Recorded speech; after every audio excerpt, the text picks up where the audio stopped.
Last question. Good morning राज, good morning. Last question कौन सा किया था? 23 नहीं, 22 किया था ना.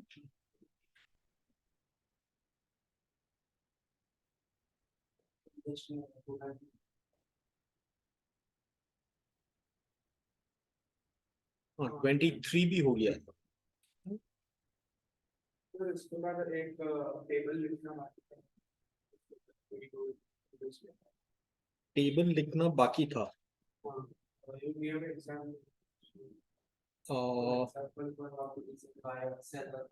ठीक है, तो एक काम करते हैं, वो ढूंढने से अच्छा मैं आपको फ्रेश टेबल बना देता हूँ, वो सॉल्व करो आप.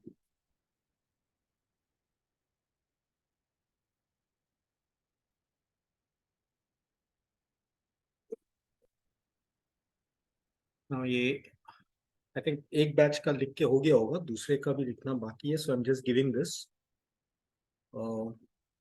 से you could have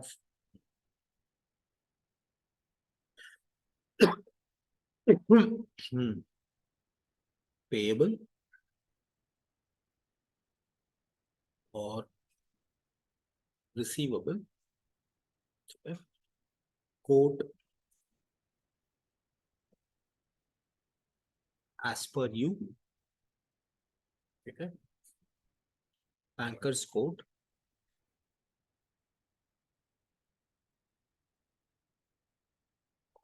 forward contract लोगे कि नहीं लोगे? यस और नो.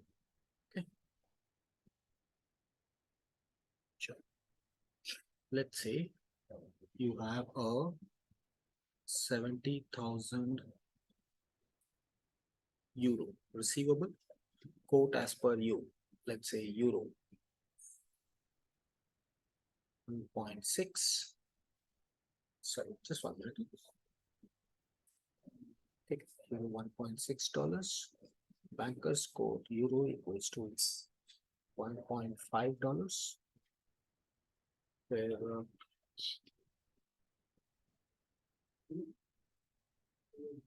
10,000 pounds payable. Okay, $1.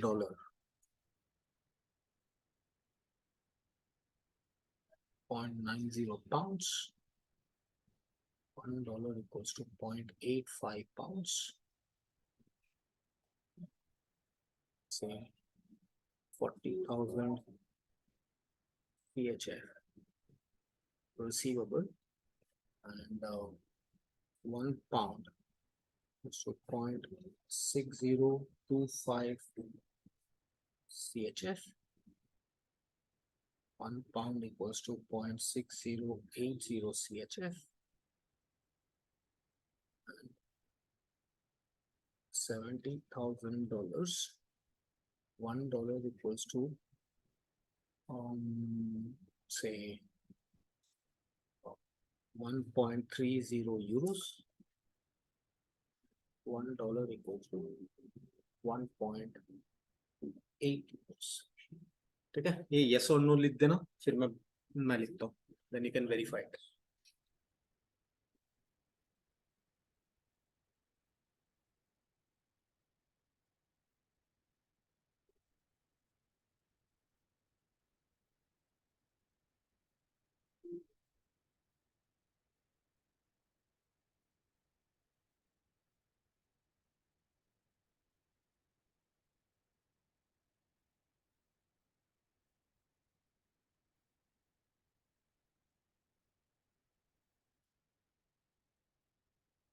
एक बैच का ये टेबल ऑलरेडी बन के हमने कर लिया है, सो आप लोग अगर चाहो तो कर सकते हो, नहीं है तो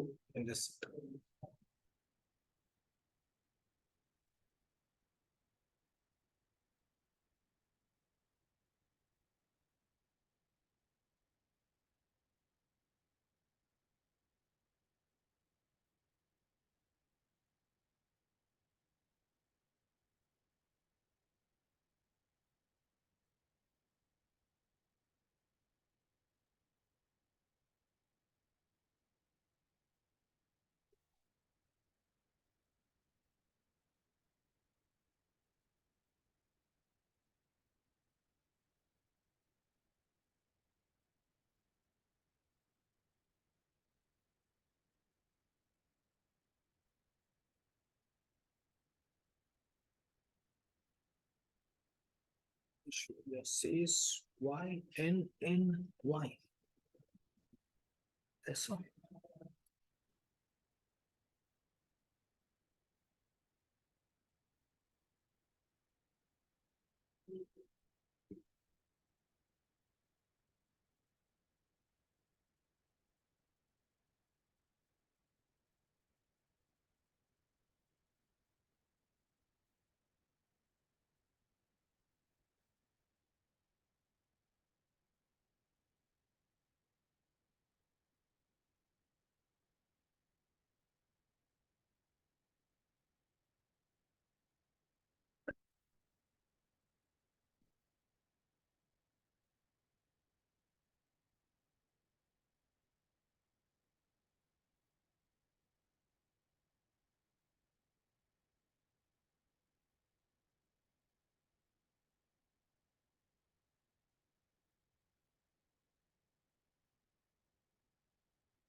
यस अक्षय बराबर.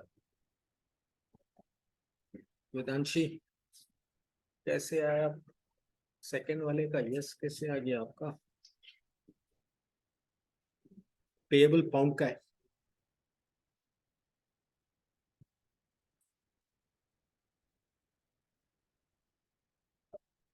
नो. ऐश्वर्या आपका तो अलग तो गलत है. नहीं, फर्स्ट वन.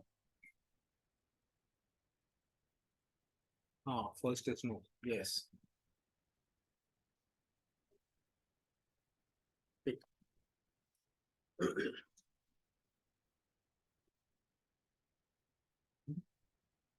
ओके, चलो ये तो हमने लास्ट लेक्चर में डिस्कस भी कर लिया था.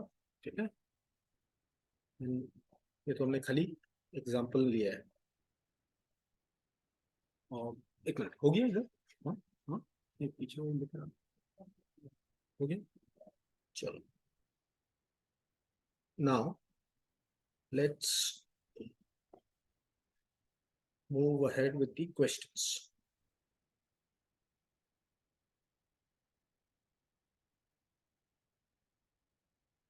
So, 24.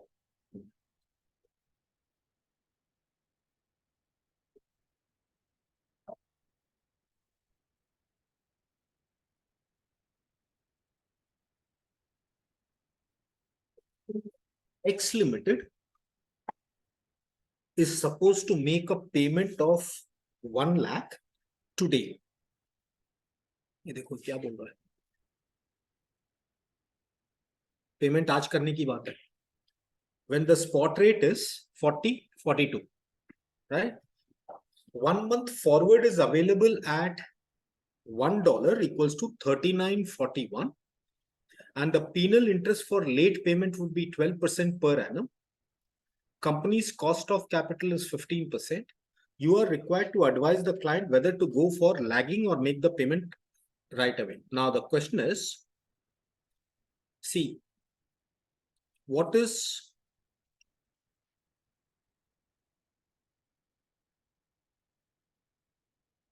leading and lagging?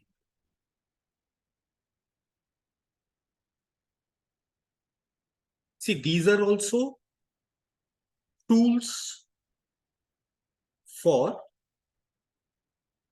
Forex risk management.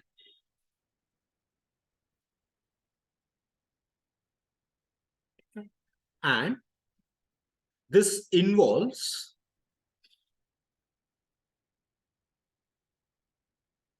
delaying or preponing the payable or receivables.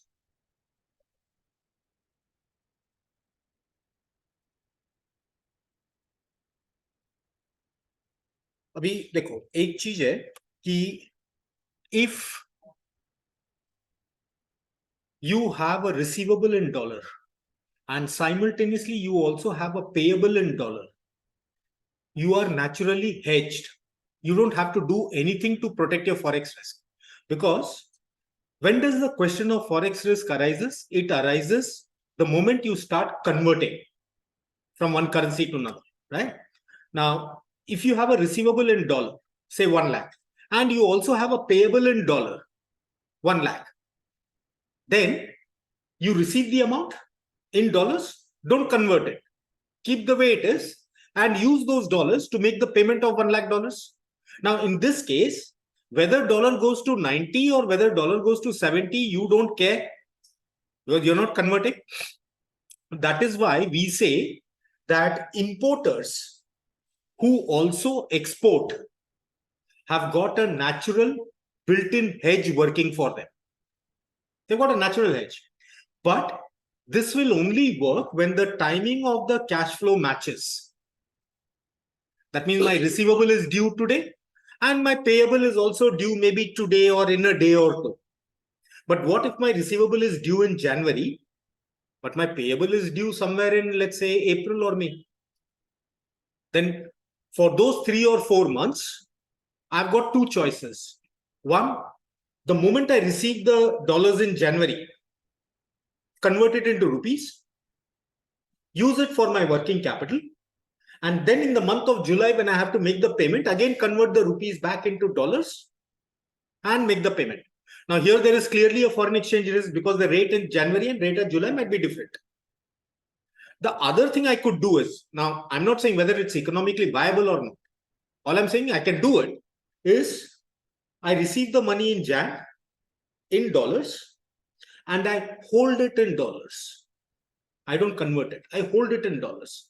And these dollars, I use it for my payment when they become due in July. But then obviously this comes at a cost. Because for those many months, my working capital is blocked. Okay. Now, so the bottom line of this discussion is that importers who also export have a natural hedge provided the timing of the cash flow matches. Okay. Now, if it doesn't match, we have an option or we have a method whereby we can make it match. If the timing doesn't match, then we can make it match. For example, let's say you have a receivable of $1 lakh. Okay. Now I'll come to the matching concept later, but I'll just discuss something else. You have a receivable of 1 lakh, and let's say this is due after 3 months, and the banker is giving a 3-month forward quote as $1 equals to rupees 82, and spot happens to be 90. Spot is 90, but the banker is giving a forward quote of 82. Okay, then ideally anyone would think, boss, it's better to convert it today. But the problem is your receivable is due only after 3 months. Now in this case, what can you do?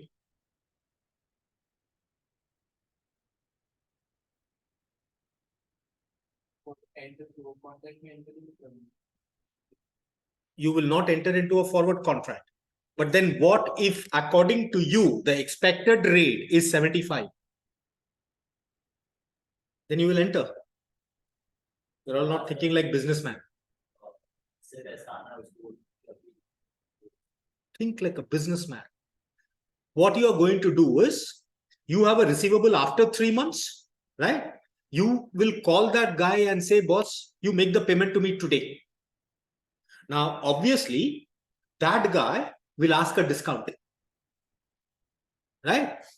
Now, you have to calculate whether even after giving the discount to him, is it beneficial for me to bring in the dollars today?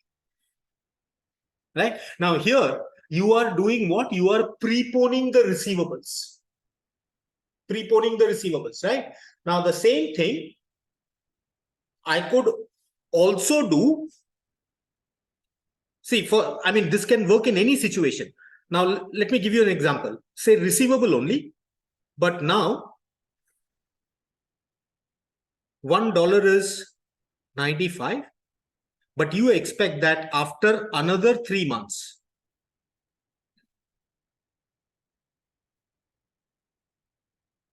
dollar could be 120.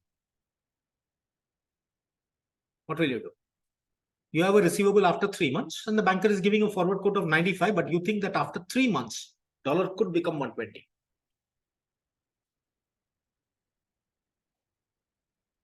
Then you extend further credit to your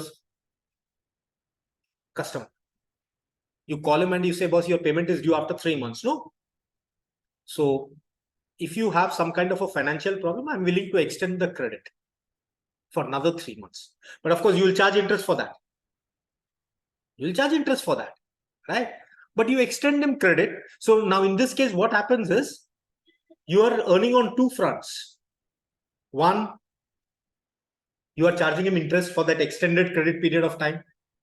Moreover, the rate at which you will bring in that dollar plus that interest will be at 120, right? But then this extended credit will come at a cost because you will have a cost of money for this period, no?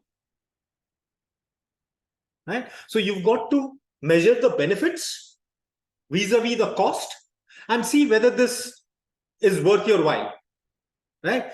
Achha, now this was as far receivable. I could do this for payable also. Now, if I have a payable of say $1 lakh, which is due after 3 months, today $1 is 90, but 3 months quote you're getting at 100. What will you do? Huh?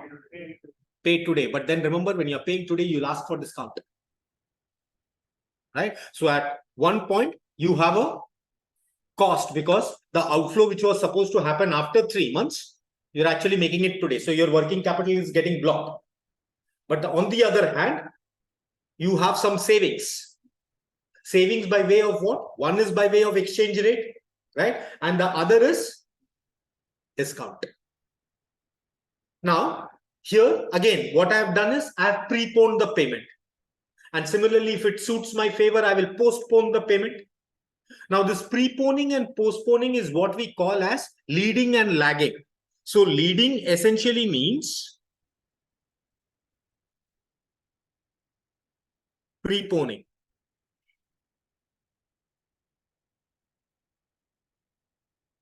And lagging is postponing.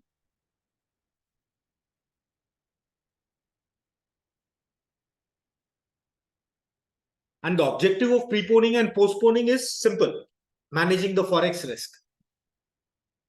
Right? So now, like I said, you can't say, sir, then why would anyone do forward? No. Each one of it has got its own pros and cons and situations where you will use it. For example, if no banker is willing to give you a forward quote, then what do? Then forward is not available to you. Or forward is also available, leading lagging is also available. Then you are going to evaluate the cost under both and see which is going to work in your favor. Right? So these are not either or products. These are alternative products available to reach the same destination. Okay? So just write down this leading and lagging.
Don't write this examples, just this.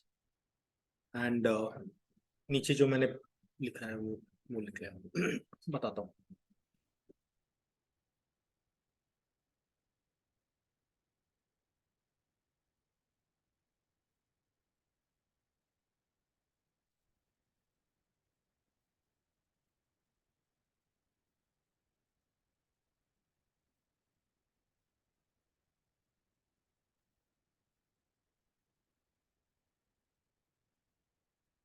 Reading is preponing, is postponing.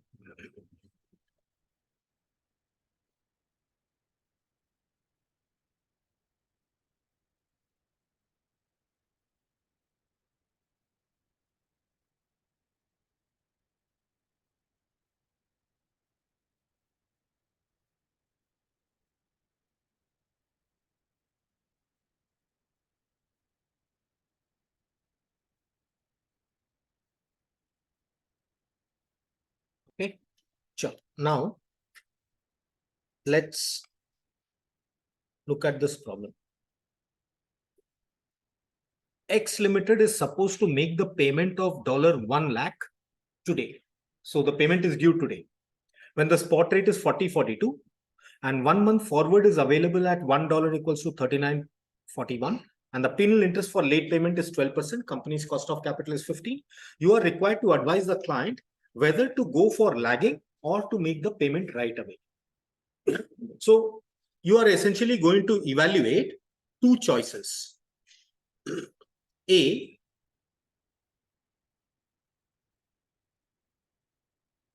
make the payment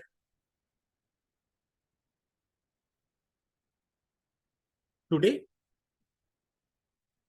Okay, and I'm just writing it sideways. You can, if you want to write it one below the other. Right? I'm just doing this because you can see what is happening here. And B,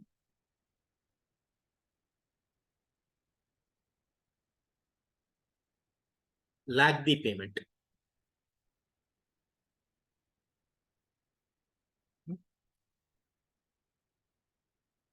Now, how will you take this decision? I mean, how will you evaluate this decision?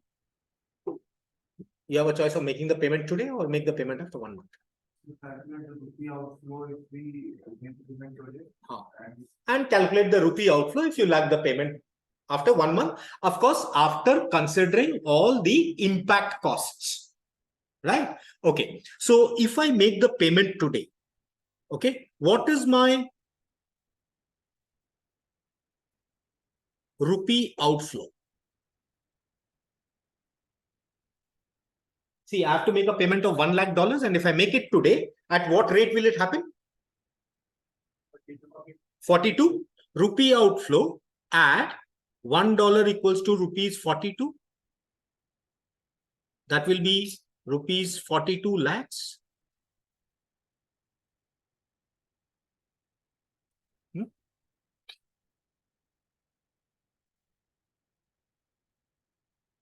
Now, one thing which you need to now imagine or visualize in your mind is when you are comparing two cash outflows or two cash inflows. Okay, you have got to visualize a timeline. Basically, when I say a timeline, what I'm saying is just a straight line which indicates a period of time. Right? This is, let's say, T0. And this could be T1. Or maybe we can just say T1 and T2. And when you are comparing two sets of cash flows, now it could be an inflow, it could be an outflow, doesn't matter. If one cash flow is located here and another cash flow is located here,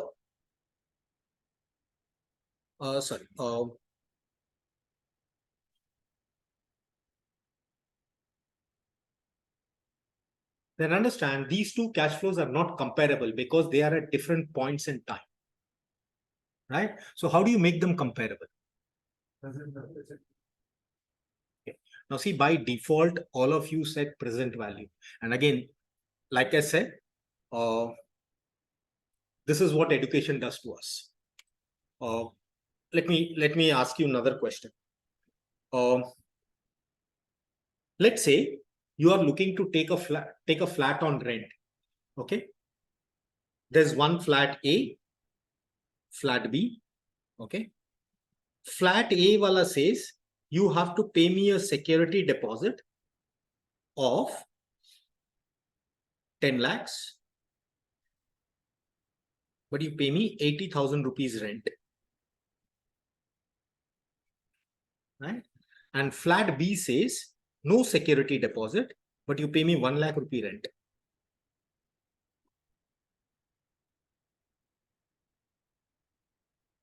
How will you decide which is better? Based on the cost of that 10 lakh rupees for us. Can you just take me through the calculation? How will you do it? And let's say rate of interest is 10%. So if we borrow the 10 lakh rupees, which is supposed to deposit, for us the cost will be 1 lakh rupees for the entire year. 1 minute. Now let me introduce another complication because of the wordings you used. This is my deposit rate and my borrowing rate is 14%. Now tell me. The 10 lakh rupees will cost us 1 lakh 40,000 rupees for the entire year if we borrow the money. And if we use the second option, the flat B, you will have to pay 20,000 per month extra. That comes to 2,40,000 rupees per year. So for us, okay, wait. The purpose is for. Did you do PV? PV to kiya nahi? You didn't do PV saying that, sir, this is total this much, this is total, that is, I'll calculate the present value of all the rents, and the interest. You didn't do PV. In real life, you would have seen your dad calculating interest and all. Have you ever seen them doing PV? 1 upon 1.10? No. They don't. The normal tendency of calculating interest is this money is getting invested today at the interest cost on that. You don't do, okay, that is there, so bring it to PV. You never do that. The problem is education has corrupted us. The moment we learn about SFM, PV, and all, we tend to apply it everywhere. Okay. Now, I'm not saying that both will give you different results. No. You take a money from here, compound the interest and take it to here. Or you take a money here and discount it and bring it here. It's one and the same. Okay. But then what is it that you tend to use in real life? When you think naturally, compounding, not PV. Okay. So whenever you have these kind of problems, first thing whether compounding se kam hota hai kya? Right? Or else do PV. Okay. But like I said, doesn't matter which you use. But yahan pe, acha, 1 minute. Yahan pe someone said, Ruchita, deposit funds will be invested, will be locked, and I can't invest it anywhere. So Ruchita, will you take the cost of money as 10% in this case? The cost of money for 10 lakhs, will you take it as 10% or 14%? 10%. 10%. And this is in spite of the fact that I discussed that opportunity cost is a non-existent concept. Ruchita, when you give security deposit, is money flowing out of your home or coming into your home? When you pay security deposit, it's going out of home. And what did I tell you? When money goes out of home, what should you take as cost of money? 10 or 14? Got it. See, this, like I told you, this garbage of opportunity cost is so difficult for me to remove at the CA final level. Okay, chalo. Now, here we are. If you make the payment today, the rupee outflow is so much. And if you make the payment, now what I'm doing is you can write it on the same line that is here, but I'm just writing it here to make you understand. If I make the payment not today, but after say 1 month, one is, see, this 42 lakhs is today, right? And the other option I'm evaluating is make the payment not today, but after 1 month. Okay. So what's going to be my rupee outflow? If I make the payment, Haji, no. Hang on. See, 1 month forward is available at 39.41 and the penal interest for late payment is 12% per annum, meaning the person to whom you have to make the payment today, you are going to request him that, boss, I'll make the payment after 1 month. So will he just say, okay, you make the 1 lakh after 1 month? Will he not charge you something? He will charge you. And he will charge you on what amount? On the dollar amount or the rupee amount? Dollar amount, because he is supposed to receive $1 lakh. तो वो क्या बोलेगा? 12% interest के साथ दे देना boss. Right? So that means rupee outflow in this case will be amount payable $1 lakh, add penal interest at 12% per annum for 1 month. Right? So how much will that be? 1,000. That means total payable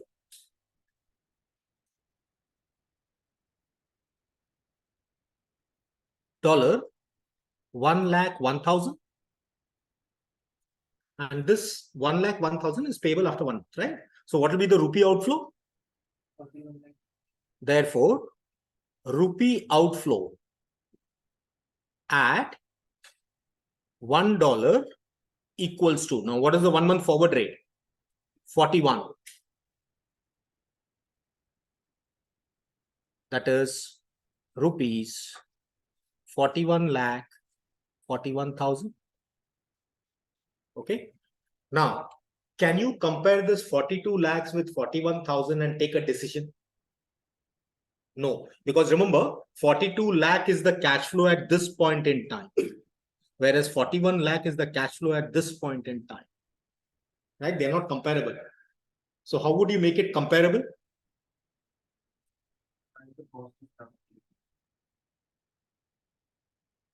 If you make the payment today, your rupee outflow is going to happen today, right? ये देखा, Ruchita says again discounting. Okay, we can do discounting, but it's simpler to just add this interest on whatever is the outflow today. Na? See, that is the point I'm trying to make. Because of this education, we tend to ignore the simpler path and go looking for complicated things. Right? So the simpler thing would be add interest at 15% per annum for 1 month. How much will that be?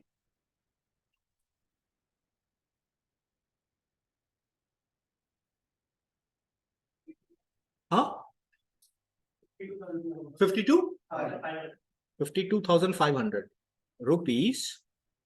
52,500. Now, when I add this, remember this is the equivalent cash flow after 1 month, right? So this will be rupees 42 lakh 52,500. Now both are the cash flows at the same point in time. Okay, so now you compare. Therefore, lagging the payment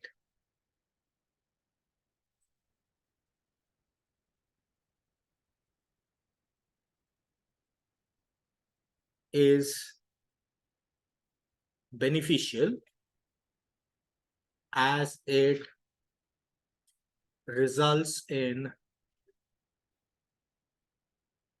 lower rupee outflow.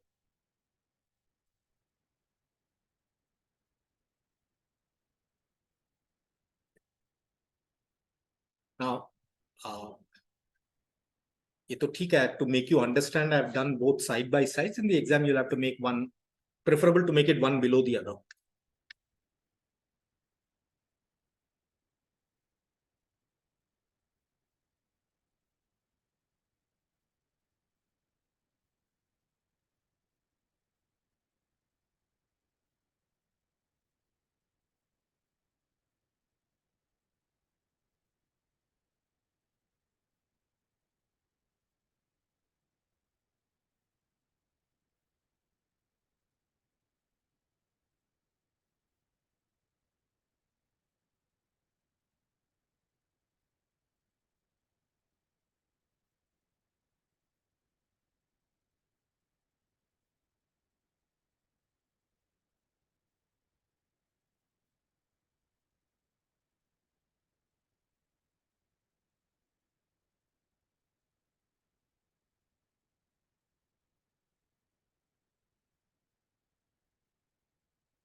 Okay, done?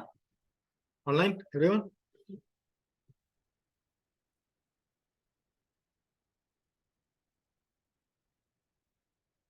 Okay, now we get into some seriously complicated things. Chalo.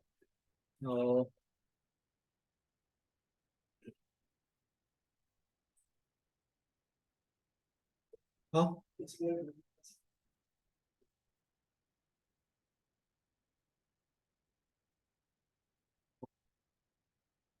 Now, before we get into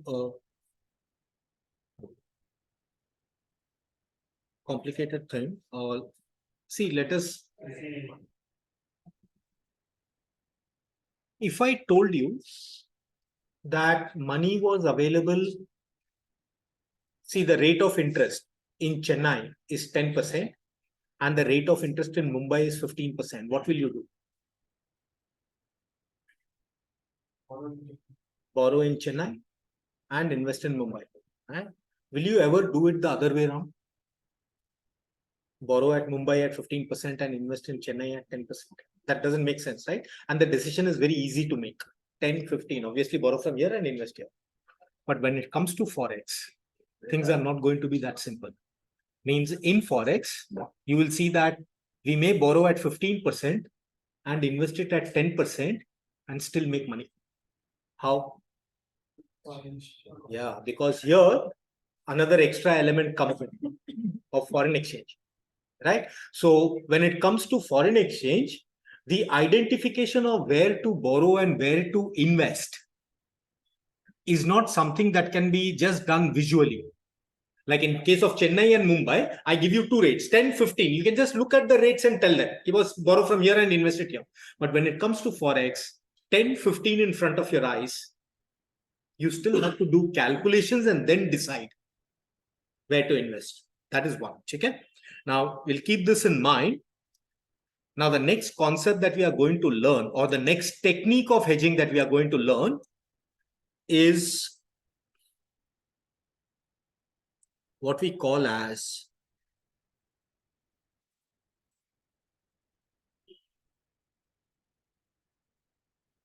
money market hedge. Okay. Now, please do not write anything when I'm explaining, and pay full attention here. If you're not understanding anything, immediately ask me, because if you don't get this concept today, chances are, again, it will cause huge problems later on. And money market hedge is something, the chances of which coming in the exams are almost 90%. Inevitably, we have seen. Acha, how does your typical problem of Forex in the exam look? Generally, they would say that it's got a receivable or a payable, the spot rate are so much, the forward rates are so much, right? And then they would say, evaluate which of the following is the best option for him.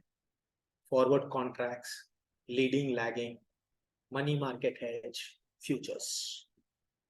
4 options, typically 12 marks question, 3 marks each. Right? And they will have, you will have to say, out of this, which is the most suitable for him, or the most beneficial for it, which means you have to evaluate 4 methods. Forward, we have seen. Leading, we have seen. Right? Money market, you're going to see futures, options, and this combination could be anything, because we have different tools of Forex risk management. Forward, futures, options, leading, lagging, netting, then money market hedge. Right? You've got about 7 or 8 tools. And us 7 or 8 tools may say exam may either they give 3, in which case each one of it is 4 marks, or they give 4, in which each one of it is 3 marks. That's how a typical Forex question looks. Okay? Now, till now we have learned 2 things. Forward contracts, right? And we have just learned lagging the payment. We have still not done problems relating to leading. Okay? Now, this money market hedge and futures, these two are possibly the most complicated mechanism of hedging your risk. Okay. Now, to understand money market hedge, I will give you a totally unrelated example, but you don't get lost in the example. Always keep a focus on the logic behind that example. Okay. See, we know that certain commodities, if you keep it stored for a long period of time, it will gain in weight because it absorbs moisture from the air, right? And there are certain commodities which, if you store for a long period of time, it will lose weight because the air sucks out the humidity. For example, red chilies. To keep it, you keep 1 kg stored in a box for 1 year, and at the end of 1 year, that red chili will not be 1 kg, it will be 900 grams. Right? The other example, chai patti, tea leaves. Right? You keep tea leaves stored in a box for 1 year, 1 kg, and after 1 year, you'll find that the weight is 1 kg, 100 grams. Forget about the quality, what has happened to it. But it will be 1 kg, 100 grams because the tea would have absorbed moisture from the air. Right? So there are certain commodities which lose weight, certain commodities which gain weight. Now let's focus on this tea, which gains weight. Okay? Let's say one of your friend has decided to get married, but the date of marriage is 31st December. Okay? And you are today standing on 1st Jan. So there's still 1 year to go. And this friend of yours is a tea lover. He loves tea. So you decided that you are going to, on the occasion of marriage, you are going to give him 1 kg of one of the most expensive teas available. Okay. And let's presume that the tea costs 1 lakh rupees a kg. Now, and let's also presume that this price of the tea keeps fluctuating. Okay? Now, what are the options before you if you want to protect yourself against the price fluctuation of the tea? See, there are three options available to you right now. One is you can decide, I'll do nothing today. On the day of marriage, I'll go to the market and whatever the price of the tea, I'll buy it. Right? Now, in this case, you are exposing yourself to the price risk. That's one thing you could do. Okay. The second thing you could do is, you could go to the shop now and ask the shopkeeper, boss, I want to buy tea, but I don't want it today. I want it after 1 year. But can you quote me a rate today itself at which I can buy the tea after 1 year?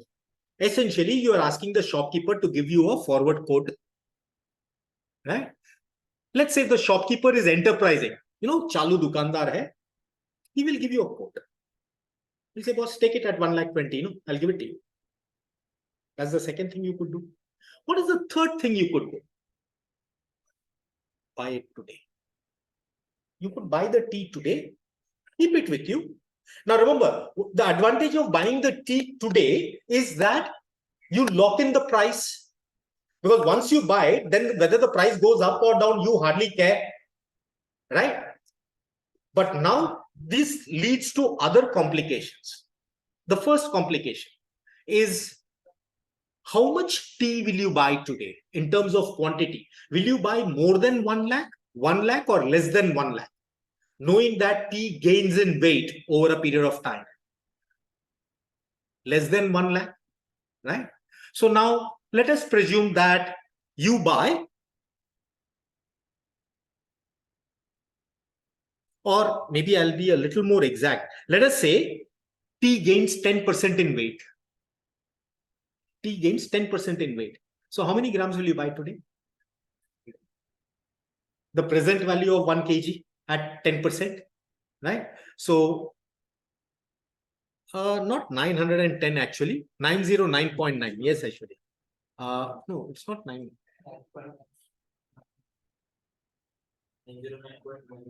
Chalo.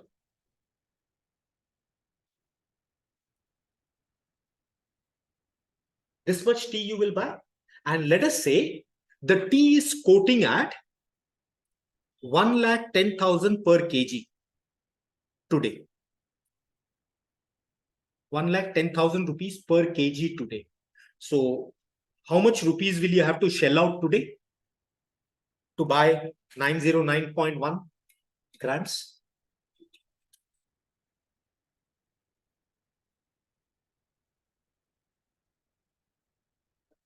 One lakh? 1 lakh, So 1 lakh, no boss. 1 lakh, 1 rupee. So 1 lakh, no?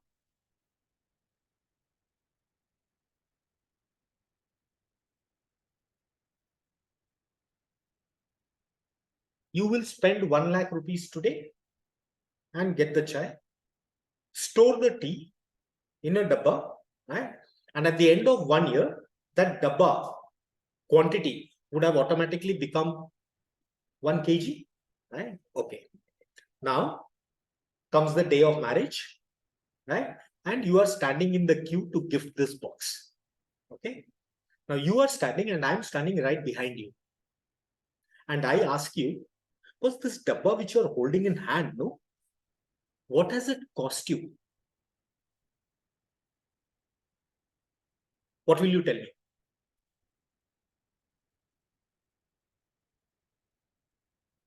1 lakh? You will say, sir, 1 lakh rupees plus interest because you have held it for 1 year. You have blocked your money for 1 year. Right? Now, let us say the cost of money is 12%. Right? So that means, what is the cost of this chai patti which you are holding in the line now? 1,12,000. This will be your cost of that tea if you buy it today and keep it. And understand, by doing this, You have protected yourself against any price risk now. Now, whether the tea price goes to 150, 180, you don't care. Right? Now, supposing the shopkeeper tells you, sir, why do you want to bother buying this tea and storing it for 1 year? I'll give you a forward rate of 1,13,000 rupees. You come after 1 year and buy it. What will you do? Now you see, you'll have to compare, no? You'll have to compare, right? So now when comparing, just remember the timeline. This 1,13,000, when do you have to pay? End of year, right? And this 1 lakh, when did you have to pay? Today. Now you can't compare this. So what did we do?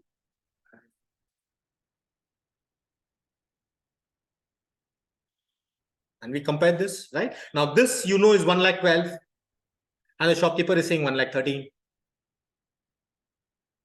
So you'll decide that it is better to do this today itself, no? Right? And again,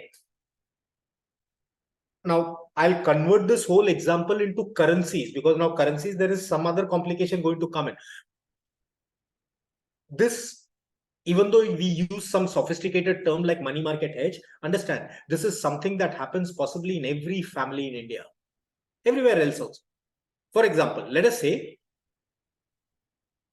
a person has got a daughter. The daughter is 5 years old right now, and he knows that he is going to marry off the daughter in, say, about 20, 22 years from today. And he also knows that on the date of her marriage, she will have to have some gold. Okay? What happens in the Indian households as far as the gold is concerned? Either you say the father is one of the reckless bindas kind, he'll say on the day of marriage, we'll see what happens. Or else you buy whatever gold you want and keep it. Because, and why do you keep it? Because you think that the gold price will increase in the future. So you buy the gold today itself and keep it. But the problem is, if you buy the gold today itself and keep it, remember, you're going to have an interest cost for the next 22 years. Right? And even after incurring that interest cost, you find that, boss, it is worthwhile, because after 22 years, Sona is going to be roughly 3 lakh rupees a kg. Or 10 grams or whatever. You'd still do that, no? Right? Now, effectively understand, you're doing the same thing. Instead of buying the chai patti, the tea leaves on the date of marriage, you're buying it today. The only problem between gold and tea leaves is gold does not change in weight. You buy 900 grams today, 22 years later also you'll have 900 grams. But that is not the case with tea. The weight changes. Now, let us translate this whole thing into foreign exchange. Okay? Let's say you have imported machinery. You have imported machinery, and therefore you have a payable. Let's say this is today, and you have a payable after 1 year for $1 lakh.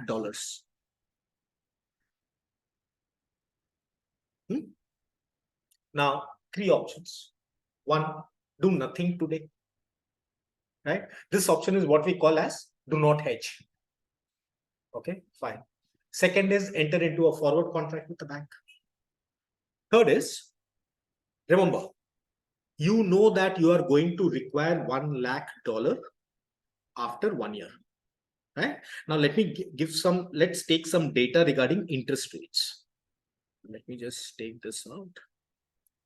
Delete. Let's say India, US, India may deposit rate is, let's say, 8% and borrowing rate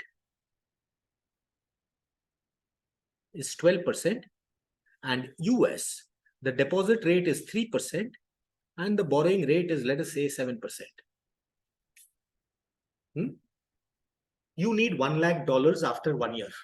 Okay. Now, like I said, forward kar sakte, do nothing. But third option, if you want to do, what are you going to do? You need $1 lakh after 1 year. So what are you going to do? If you think in terms of money market hedge, remember, you needed chai patti after 1 year. You had to give chai patti to someone. No, you had a liability of chai patti, right? Here you have a liability of $1 lakh. So what are you going to do now? Buy the dollar today. Okay, now I'll just come to it. Let me go to the chai patti. You had a liability to give tea leaves to your friend. So what did you do to take care of that liability? You invested in tea leaves today, right? Same way, a father has a liability to give some gold on the occasion of daughter's marriage. What did he do? He invested in gold today. Now think of it this way. You have a liability in the future. So what did you do today? Invested, asset. A liability in the future requires an asset today. The same thing. See, you had a liability to give tea leaves. So what did you invest in today? Tea leaves. You had a liability to give gold. What did you invest in today? Gold. You have a liability to give $1 lakh after 1 year. What are you going to invest in today? Dollars. Which means you're basically going to, and if you're going to invest in dollars, the first thing you need to do is buy dollars, right? I mean, if I say that you're going to invest in a flat, you have to buy the flat, right? So if you're going to invest, require $1 lakh after 1 year, okay, you said that you will invest in dollars today. Now my question is, in how much dollars are you going to invest today? In how much dollars are you going to invest today? I've given you the rates. No, why depending on the rates? Why depending on the rates? आपको $1 lakh चाहिए after 1 year, right? And also remember that if you buy the dollar today, right, you're not going to roam around with the dollar in your pocket. What are you going to do with that dollar? Deposit in some bank and keep it, which will earn you some interest there. Okay. How many dollars are you going to invest today? So one question. So if we deposit the dollars, we deposit it in India or in US? The rate of interest is going to be the same, no? See, even in India, right? Now, these rates are the Indian rates. So obviously, these are the rates for rupee deposits. You go to a bank in India and ask them, what is the rate you will give me for dollars? They'll tell you 3%. How did you do that? Okay. So basically, you said you will, one sec. Let me just present it a little formally so you can copy it down later. Let's say you have a payable of $1 lakh after 1 year and spot rate is $1 equals to rupees 80. Okay. So since don't write please anything. Since we have a liability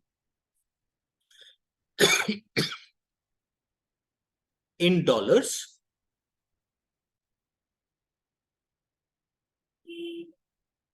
to create a money market hedge.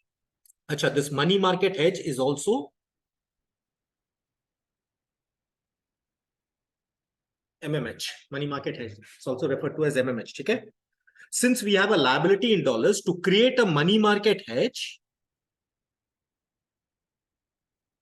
we need to create an asset in dollars, or asset matlab investment. Okay. So next is, how much do we invest? Amount to be invested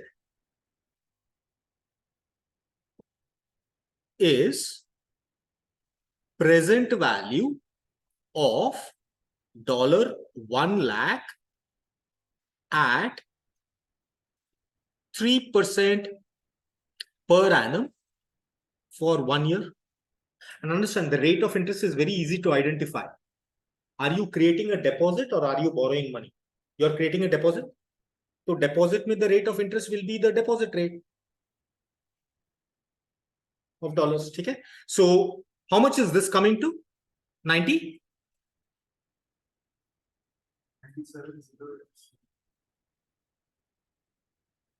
087. Okay.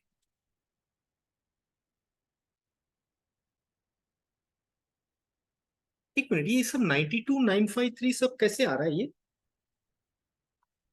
Shouldn't it be 8% since you will be depositing? Sashank, you will be depositing what in the Indian market? Rupee or dollars? Dollars. Then the rate of interest that will be applicable for dollars will be the dollar deposit rate, not the rupee rate. See, now, today, when you go to the bank and you deposit 50,000 rupees, the rate of interest that you get is what is displayed there, right? But do you think you'll get the same rate of interest if you deposit dollars? No. For dollars, the rate of applicable will be the rate applicable for dollars, right? So it will not be 8%, it will be 3%. That is the dollar deposit rate. Okay. So $97,087 is something that you will deposit in dollars only. Huh? Now, see this. In a bank account, you will open an account in dollars and deposit 97,087. And on this, the bank is going to pay you how much interest? 3%. Which means at the end of 1 year, this dollar deposit account will have how much money in it? $1 lakh. Right? So at the end of 1 year, this deposit will mature and the bank will hand you over $1 lakh. And what you need to do is hand over that $1 lakh to settle your payable. Which means you are not indulging in any conversion on 31st December. Okay? Okay. So that is taken care of. But now, bigger question remains. You have decided that you're going to invest 97,087. Where are you going to get this $97,087 from, boss? Huh? Okay. Borrow in dollars. No, basically, you don't borrow. You are going to buy the dollars from the market. You're going to buy the dollars from the market, right? Now, when you buy the dollar, you're going to buy it in spot or you're going to buy it in the forward market? Spot. That means rupee outflow to buy $97,087 at $1 equals to, what did I say was the spot rate? 80.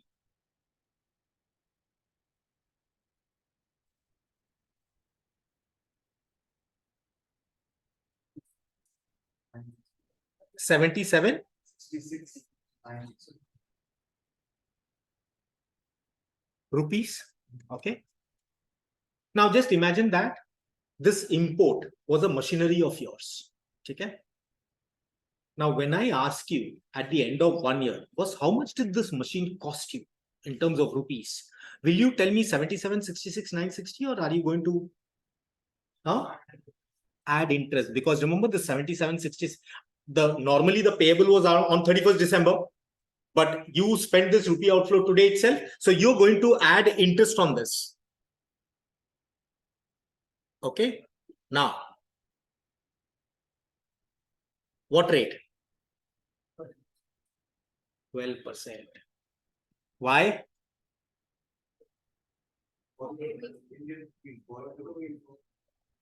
Are you saying that you're going to borrow rupees? What if I say you already have the cash with you? There comes. Outflow, no? Borrowing cost. Not the opportunity cost. Outflow is in rupees. So therefore, and when we are talking of outflow, the rate should always be the borrowing cost. Okay. So add interest at 12% per annum for 1 year. How much is that? 86, 98, 995. 26. Acha, 86. You're saying total? 86. right? Whatever this interest is. Okay.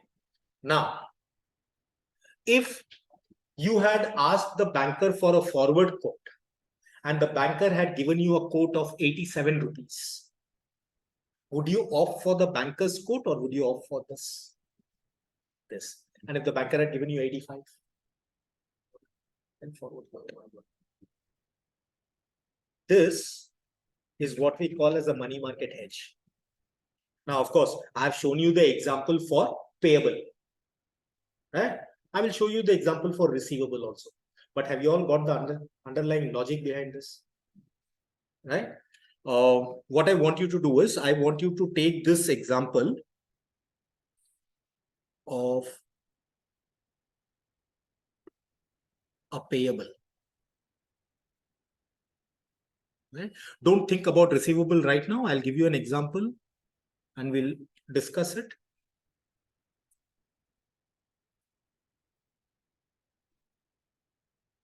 Online, anyone has any doubt, ask me.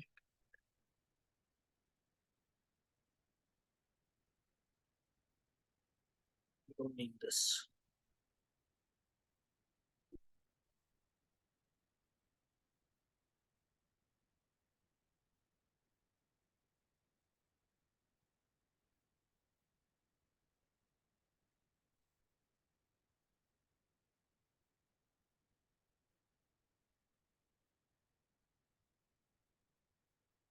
Heading, money market hedge, ये प्रणव है 50 बार बोल चुका हूं अभी पिछले 10 minute में money market hedge, money market hedge. You're saying heading.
This is something you need to remember. See this?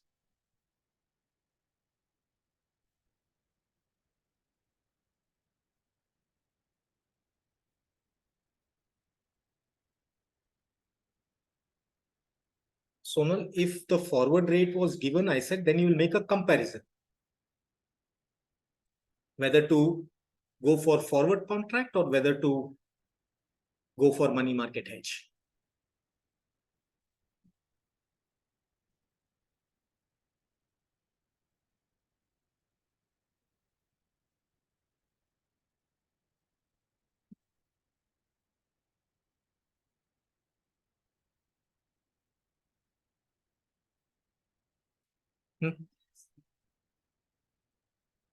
ये इसी भी बंद करो.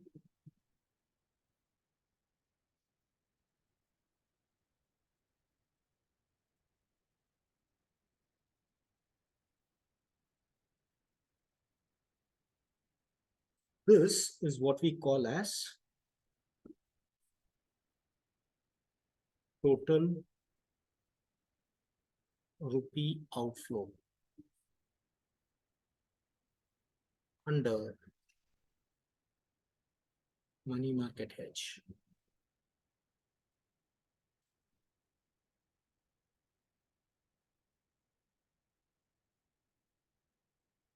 इसको इस पे चला नहीं, खाली पंखे पे चला नहीं,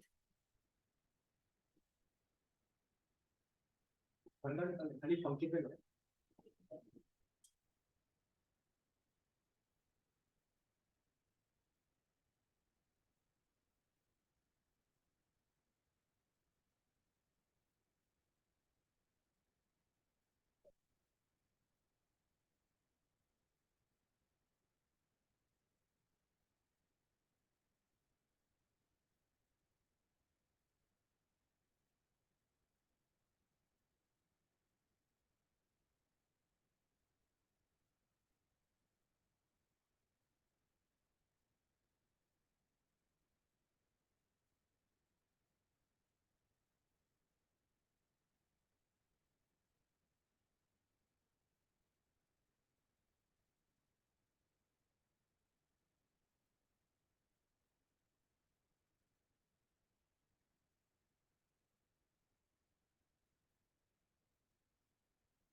हो गया डन। हाँ, जो हमने डॉलर्स में इंटरेस्ट मिला है वो आउटफ्लो से माइनस नहीं होगा। What?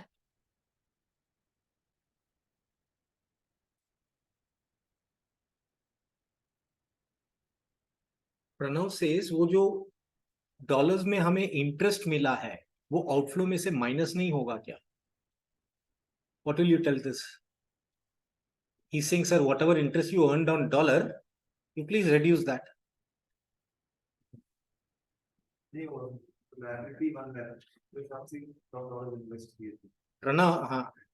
Pranav, understand your liability itself was $1 lakh, right? But to take care of that $1 lakh, you only purchased $97,087. So you've already reduced that amount. And the rupee cost, this cost which you calculated,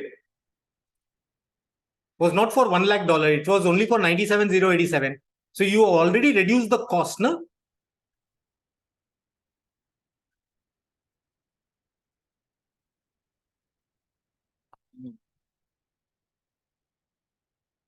Okay. Now, let's talk about, let's take an example on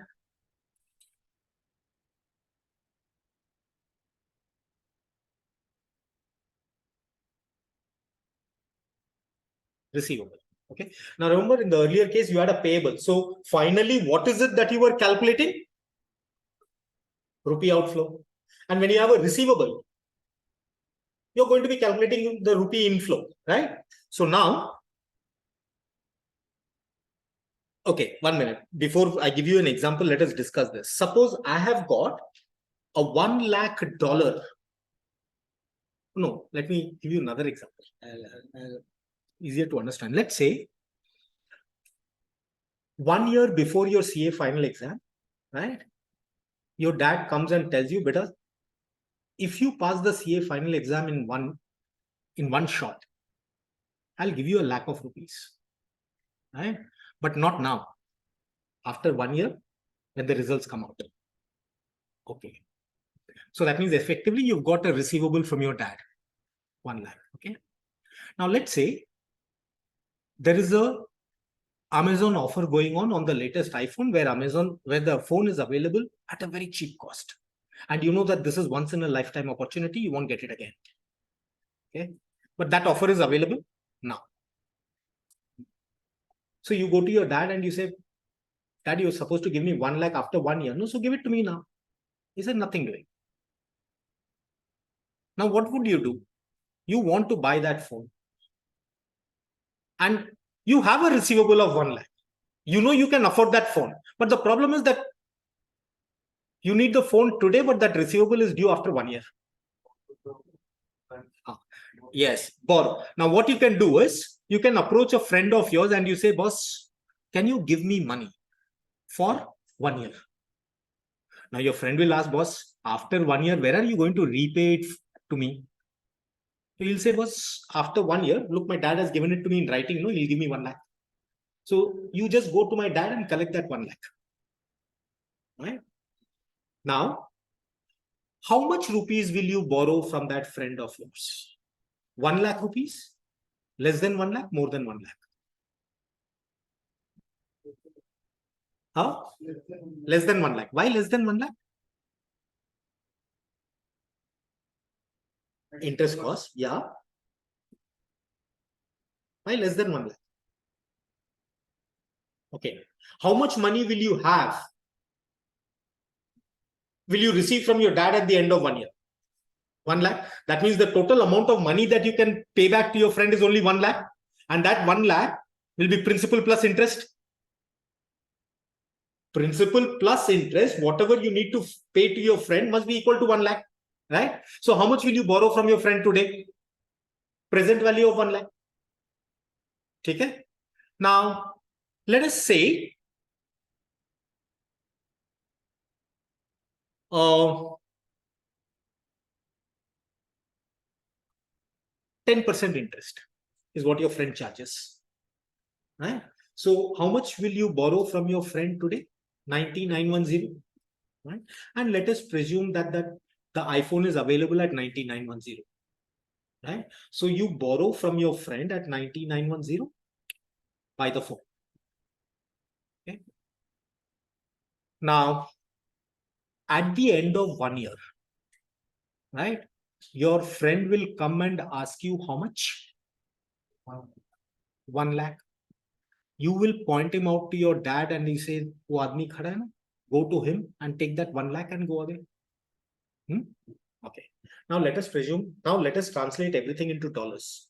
Your dad has promised to give you $1 lakh after 1 year. Right? So what will you do? What will you borrow from your friend? Remember, you have a receivable from your dad of $1 lakh. What will you do? Borrow from your friend in dollars or in rupees?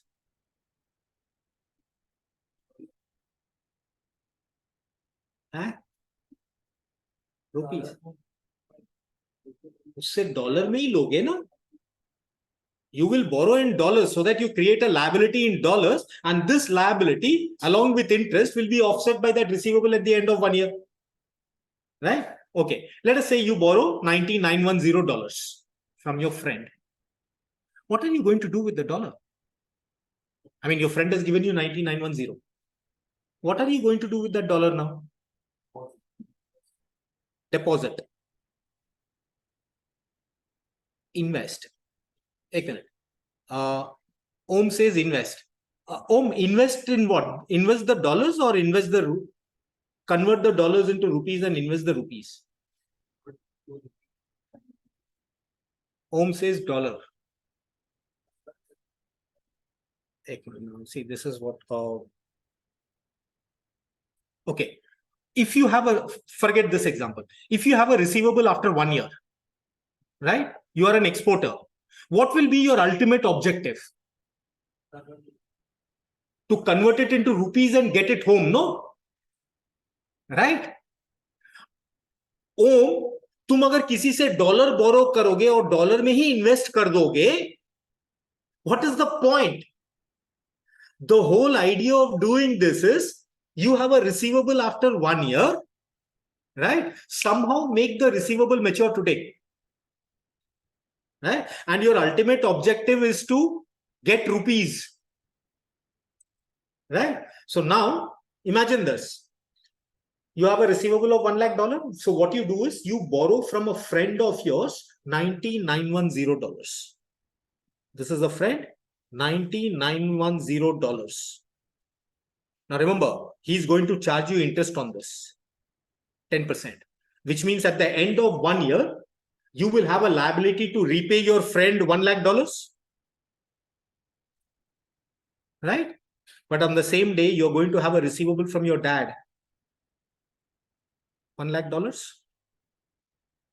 So this will offset this, right? So this story is over. But now let us come to this story. You borrowed $9,910 from your friend. What are you going to do with the dollar? Convert it into rupees at spot rate. Okay. So you will convert this 9,910 into spot rate. Now let us say $1 equals to 80 spot. So how much rupees will you get? 72?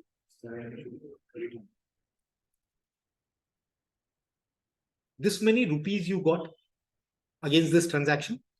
Wait, now let us say banker is giving you a forward quote of 73. 1 minute. Think of it. Banker is giving you a forward quote for that $1 lakh receivable. 73. Now you tell me, is this 72 comparable with 73?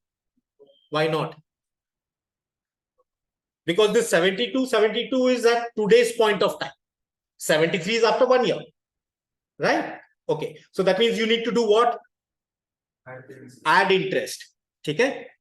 Now the question is, supposing I just show you for discussion purpose, this is the interest rate. Huh? What interest will you add on this 72? 8%. Why 8%? More than deposit. It's a rupee inflow which is happening. And when there is a rupee inflow, then the rate applicable will be the rupee deposit. Right? On that, you will add 8% deposit. And that will be your total rupee outflow. Right? And then you compare it. Now, there is another way to look at it.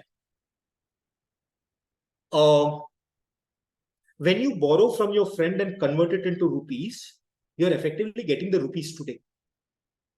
Yeah? But had you entered into a forward contract with the bank, when would you have got the rupees? After 1 year. Right? Now, prima facie, without any interest cost or anything, can you decide which one is better? This is after 1 year, this is today. Can you decide? No, you can't, because like I keep saying, these are at two different points in time. So, iske upar interest, right? Acha.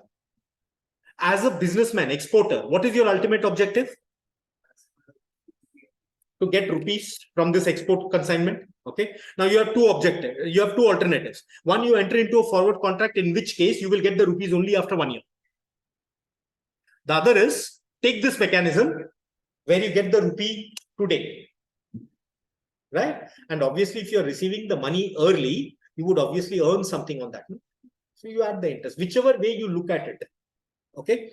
Which means, see this. Now, let's take an example. Let's say deposit rates and borrowing rates. Okay. India, let's say 9%, 13%. US, 2%, 8%. Okay. And there is a receivable of, let's say, $1 lakh. Okay. And this now, let us introduce some complication. Due in 3 months. Not 1 year, 3 months. Okay. And these interest rates, obviously, we know are per annum. Okay. Spot $1 is, let's say, rupees 80. Now remember, first thing, do you have a asset or a liability in dollars? Asset. That means to create a money market hedge, what do we need to do? Create a liability. Liability means we need to borrow. Right? Again, just see the presentation. Since we have a receivable in dollars to create a money market hedge. एक minute, आप लोग अभी लिखो मत, just help me calculate and understand. We have a receivable in dollars to create a money market hedge. We need to borrow in dollars. ठीक है? Amount to be borrowed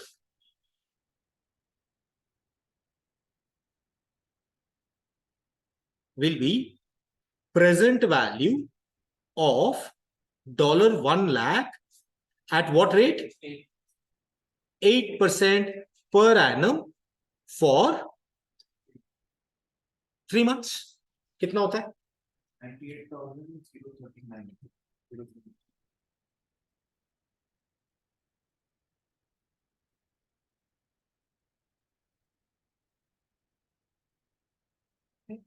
So this many dollars you will borrow. And what is the next step after borrowing the dollar from your friend?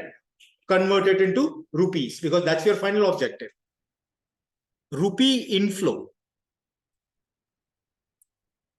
by selling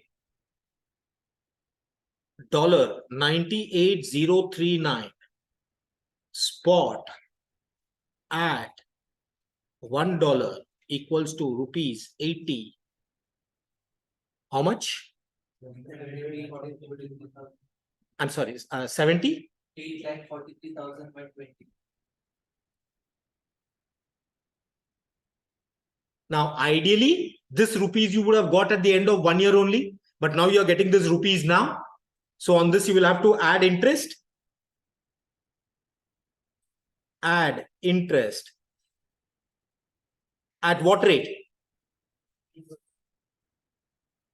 9% per annum for 3 months.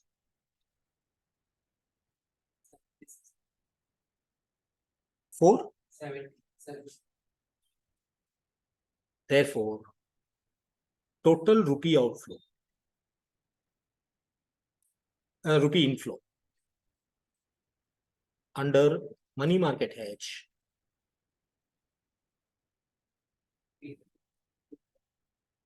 80 lakh, 19,590. Right? And now you will compare it. Other question may, if they have given a forward rate, right? Let's say the banker has given a forward rate of 80.15. Will you enter? If the banker has given you a forward rate of 80.15. No, you will not. Because under this, you will get 80.19 roughly. Right? This is what money market hedges. And this is an additional tool for risk management. Okay. Now understand, this is the basic structure. Now here, there might be other complications, meaning instead of spot $1 equal to so much, question may they might give 1 rupee equals to 0.0123, 0.0125. Which means here, which rate will you take?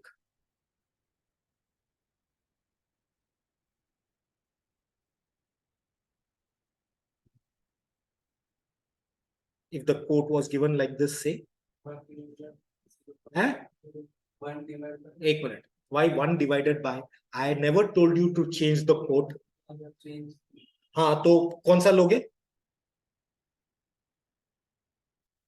What was the thinking process? Rupee inflow by selling dollars. So you're going to sell dollars by rupee. Quote किसका है? And what are you going to do with the rupee? Buy. What is the rate for buying? So 1 rupee equals to 0.0125. Therefore, so many dollars equal to how many rupees? Now, all those complications would come in. Right? But this is the basic structure. Okay. Or in this, they may even, instead of giving you this also, they may give you rupee CHF. CHF dollar. It's so much. Now you do the spot cross currency, find out the spot rate, and then do this. but those are all add-ons, right? So basic structure is this. I don't need this. Yeah. Now take this example down.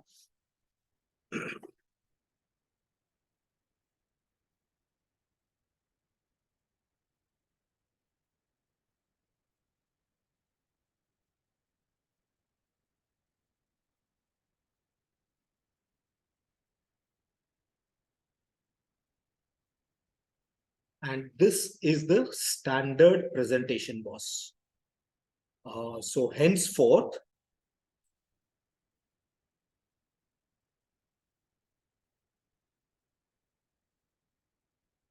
you see the language. Pichhle wala example, maybe you see the language, it's exactly the same. Since we have this, we create this amount to be done, outflow or inflow, add interest.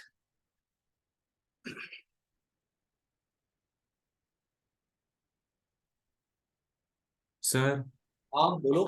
हाँ sir so हम लोग we added 78 lakh पे interest ना so we are assuming ना कि is investing rupees that's why we added ना interest if he doesn't invest the rupees in rupees then we can't add the interest na एक minute. So that means you are saying if I'm setting up a project, right? I have money. I'm not borrowing. I have money. So if I put that money, you will not consider interest cost in the project. Is that right? Since we are not borrowing. yes Yes. एक minute. Hello. Let's say you have 100 rupees in your pocket, right? You're not borrowing from anyone. 100 rupees in your pocket. You invest it in the business, right? And that business generates you 2 rupees at the end of the year. And I'm talking in terms of realistic scenario. आज के दिन का scenario. You invest 100 rupees in a business and that business generates 2 rupees profit. Will you be happy? yes sir Yes. भाई home तू धंधा मत करना क्योंकि 100 रुपया तू फिक्स डिपॉजिट में डालेगा तो तेरे को 6% मिल जाता. मतलब ये कंपेयर किया तो नहीं मतलब नहीं अरे कंपेयर किया मतलब are you in business, are you going to do it or not? No no business में नहीं करूंगा ना अगर फिक्स डिपॉजिट में ज्यादा मिल रहा है तो but now my question is sir then are you presuming you are borrowing money? No no ना. You already had the money, but just because you had the money, will you ignore interest? no See, this is what I kept telling you that day. ये opportunity cost का जो garbage है, ये आपका दिमाग को बर्बाद करके रख देगा. See, when money is coming in, right? Whether I invest or not, it is presumed that I'm going to earn something on it. And when money is going out, right? Whether I borrow or not, it is presumed that it has a cost. Clear? okay sir thank you बोला नहीं opportunity cost जो बड़ी बड़ा कर, it absolutely ruins the thought process.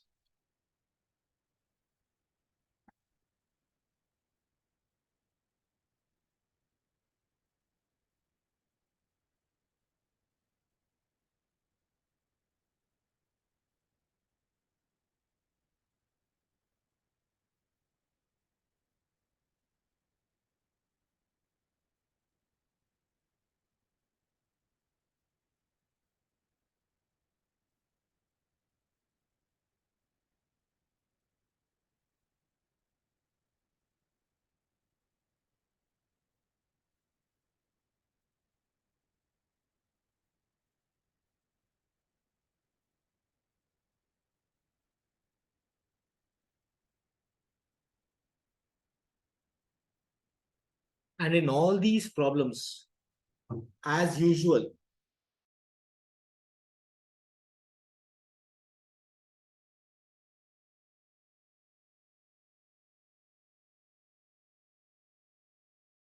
get lost in these transactions. So first thing, keep that identified. What is it that ultimately I'm going to be calculating? Okay. Now what I'll do is, before we go into the textbook problems, I will give you a couple of problems. हाँ, क्या चीज? क्यों? उस दिन का spot rate से मेरा लेना देना क्या है? आफ्टर 3 मंथ का स्पॉट रेट दिया होगा, तो ठीक है, तो उससे मल्टीप्लाई करके देखूंगा कि मुझे करना चाहिए। एक मिनट। डिसीजन मैंने देखा हाँ, मतलब वही आज लेने के लिए अगर मेरे को क्वेश्चन में दिया हुआ 3 मंथ का स्पॉट रेट, हाँ, मैं वो भी कंसीडर करूँ। हाँ, पर वो तो एक अलग चीज हो गया ना, मतलब that becomes no hedging.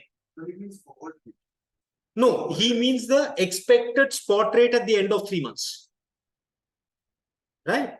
पर वो इसमें, why only this? That is applicable even for a normal forward contract. Suppose you are entering into a forward contract at 85, but what you think that after 3 months the rate on that day will be 90? Would you enter into a forward contract? Whatever. That is applicable to anywhere. So that is why, remember, when I gave this example of, a father giving gold to his daughter, what did I say were the 3 alternatives he had? जिस दिन शादी होगा उस दिन देखा जाएगा. What is that strategy? No hedging, which means on that day, whatever the rate, we'll see. Right? So here also, you could adopt a strategy of saying, sir, ये hedging wedging मेरे को नहीं समझ में आता है, I won't do. So on that rate, whatever the rate is applicable, be applicable for you. Right? Now, if the question gives you the data saying that on that day the rate turns out to be this, so was your decision to enter into, then we'll consider that rate. But इस calculation में वो rate का कोई काम ही नहीं है. Okay? Now, let's say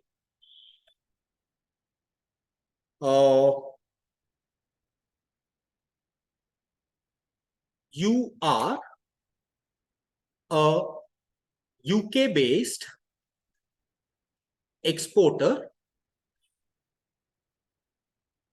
having a receivable of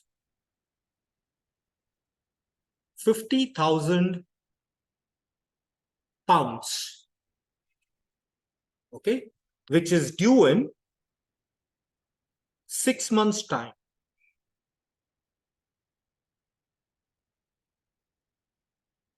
Okay, interest rates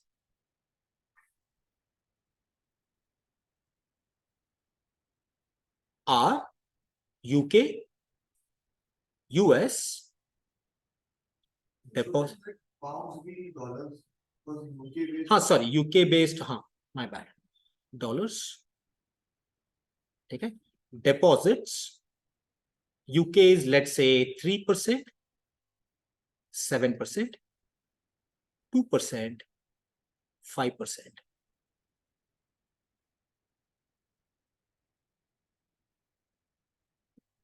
Spot rate is dollar pound 1.2520, 1.2530. Okay. And 3-month forward rate, sorry, 6-month forward rate is dollar pound 1.2535, 1.2540. Now you have to evaluate, is a money market hedge better for him or is a forward contract better for him?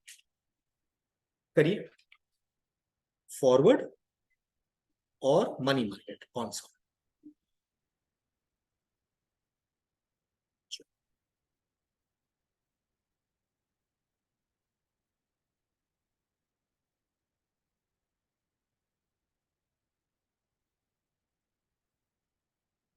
And as far as possible, try not to refer to my solved examples. Keep thinking कि ये step के बाद क्या होना चाहिए, ये step के बाद क्या होना चाहिए. Don't worry about the presentation right now.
Om, give me the numbers please. Money market hedge का कितना आया और फॉरवर्ड का कितना आया?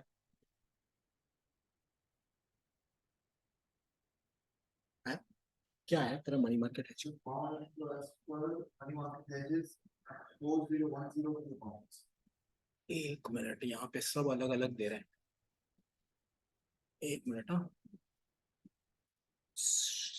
Shashank is saying 62038 pounds. Okay. एक minute. Om is saying 39515. Okay. Anyone else? तू कितना बोल रहा?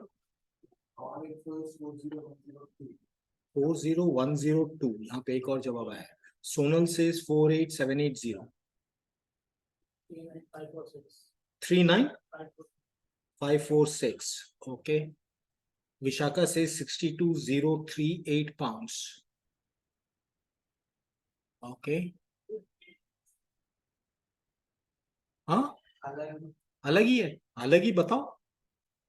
Muzammil says 39546. So Muzammil also says this. हाँ.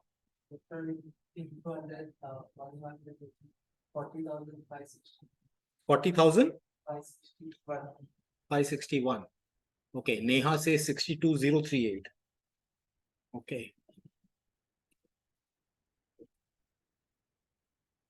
चलो, अब मैं सॉल्व करता हूं. And I tell you possibly जो लोग गलत जा रहे हैं वो लोग किधर गलत जा रहे हैं. आई मीन क्यों गलत जा रहे हैं. किधर गलत जा रहे हैं तो पता चल जाएगा क्यों. सी, पहले तो एक काम करते हैं, फॉरवर्ड वाला कर देते हैं. ये तो इजी है. पाउंड इनफ्लो, ठीक है. If forward contract entered at 1 pound equals to 1.2540 with respect to $50,000. Okay, so 50,000 divided by 1.2540, 39872.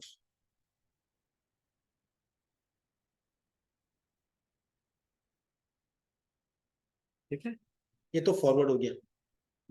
अच्छा चलो मनी मार्केट देखते हैं. अब ध्यान देना किधर गलत जा रहा है. सिंस वी हैव, अपने पास क्या है, we have a receivable in dollars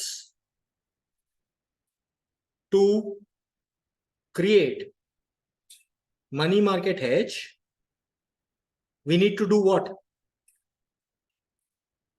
We need to create a liability, which means borrow. We need to borrow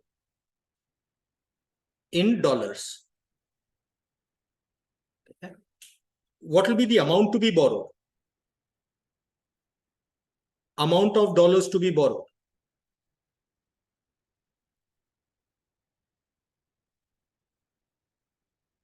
Present value of $50,000 at what rate of interest मुझे borrow करना है dollars?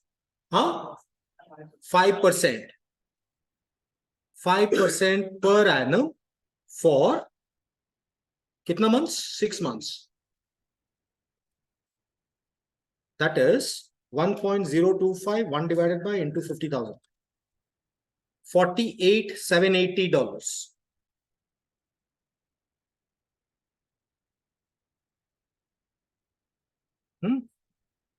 अभी एक minute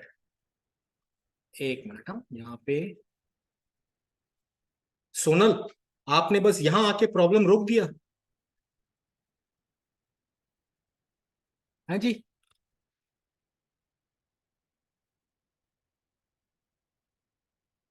you solve.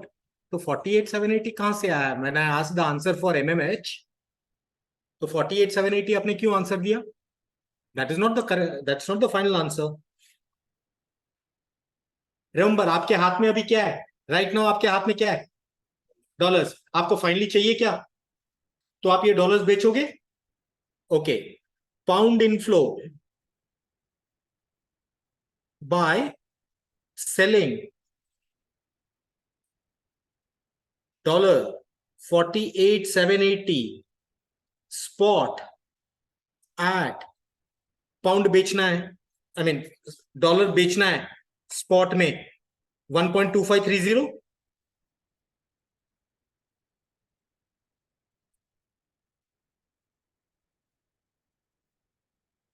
So 48,780 divided by 1.2530, 38,931,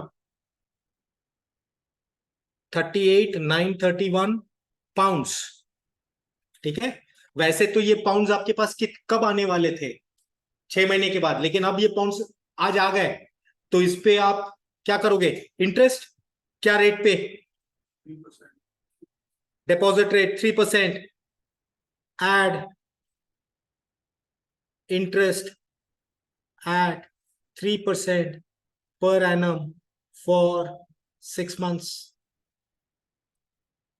So 38,931 plus, sorry, 1.5%, 584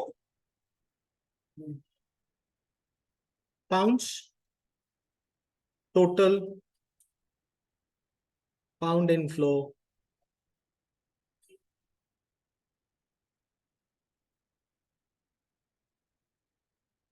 ये, and then you decide, आपको इधर 872 मिल रहा था, 39 और इधर 39,515। सो हाँ ओम, यस योर्स इज करेक्ट। मेरे को क्या पता, मैं तो नंबर्स ऐसे ही रैंडम डाल रहा हूँ। पर ये बाकी लोग का, ये दो जन ने 62,038 किया है, कैसे किए हैं महानुभाव लोग, डिवाइड के जगह मल्टीप्लाई हुआ।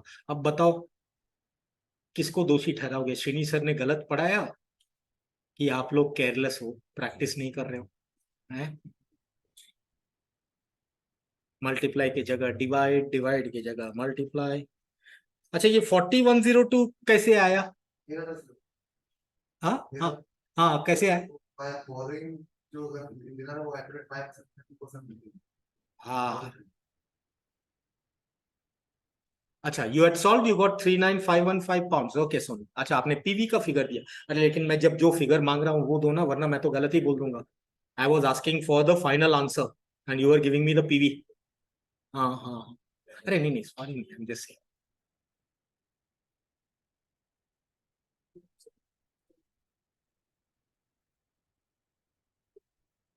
ठीक है, I give you one more example borrowing का, right, and then we go back to the textbook and start solving problems. ठीक है, हाँ सोल्यूशन, अथर्व आज 5 मिनट ब्रेक की जरूरत पड़ रही है। हाँ क्या चाहिए, ये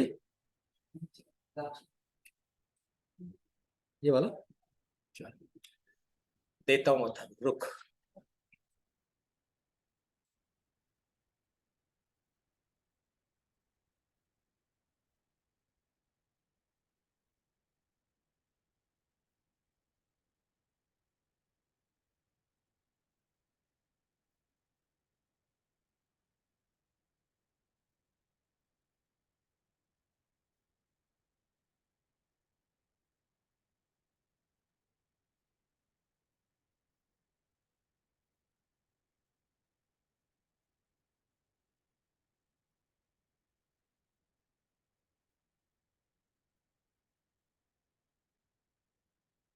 या इसको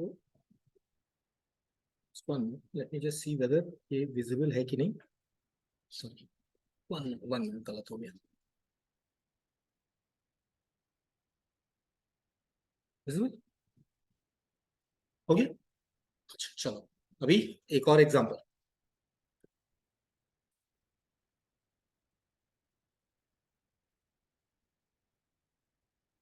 यू आर अच्छा सॉरी, इसमें फॉरवर्ड ही बेटर था ना। हाँ ऐश्वर्या, हाँ इसमें फॉरवर्ड ही बेटर था, not getting into that. You are a Swiss based importer having imported machinery worth pound 1 lakh. Okay. Due in 9 months.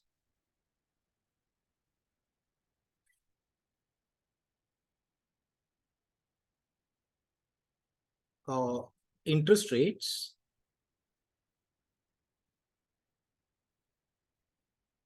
Swiss UK deposit 1%, borrowing 3%, UK 4%, 6%, spot 1 CHF or maybe 100. Spot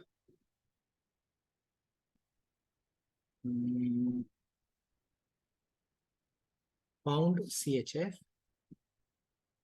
0.9130, 0.9138, and 9 months forward pound CHF 0.926040.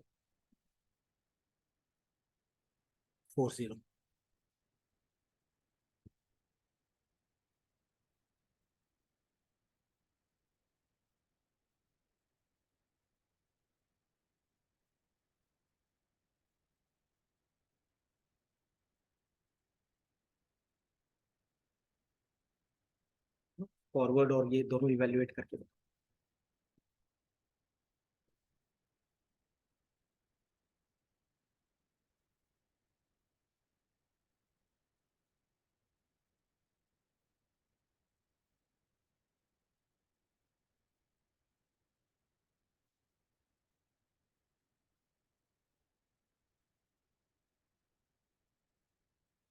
Fairlie करो, fair में करो ना, fair में करो तभी confidence आएगा। फिलहाल अभी फेयर में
पहले कौन सा कर रहे हो, मनी मार्केट की फॉरवर्ड? फॉरवर्ड, फॉरवर्ड बताओ क्या आंसर है।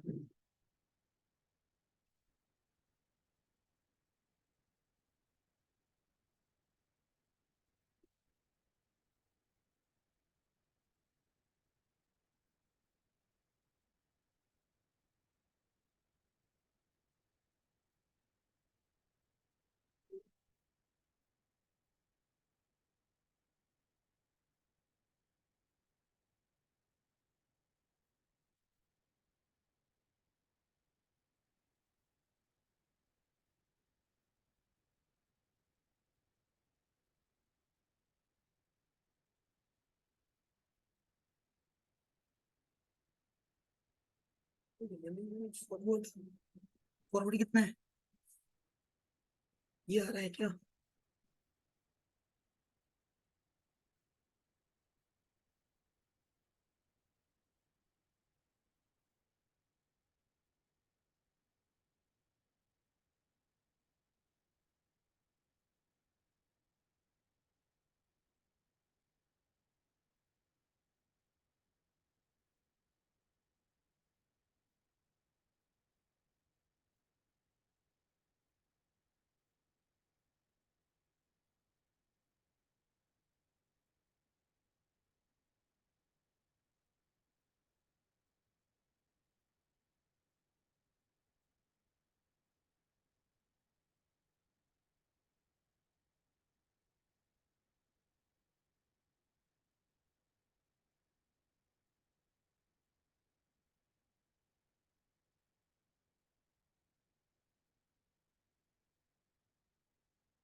ऐश्वर्या सेस नहीं नहीं रुको रुको मैं ऐश्वर्या ने तो कंफर्म भी कर दिया मेरे को।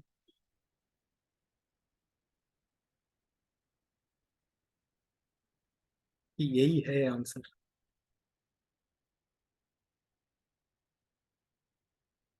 Aishwarya are you sure? I'm just asking.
But money market Nidhi says 105599. मुझे तो कुछ और आ रहा है।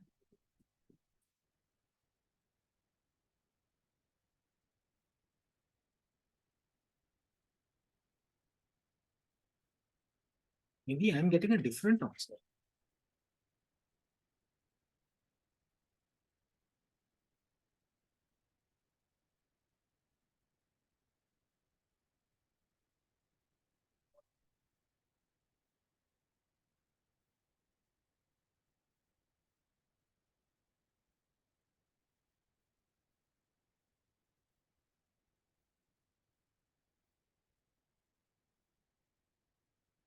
ओम लगभग लगभग ओम।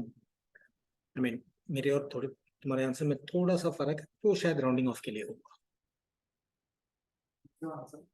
तुम बताओ। 108731 is what I got. हाँ शशांक 108731। Yes सुचिता 108730 बिल्कुल। झरना 108731 perfect.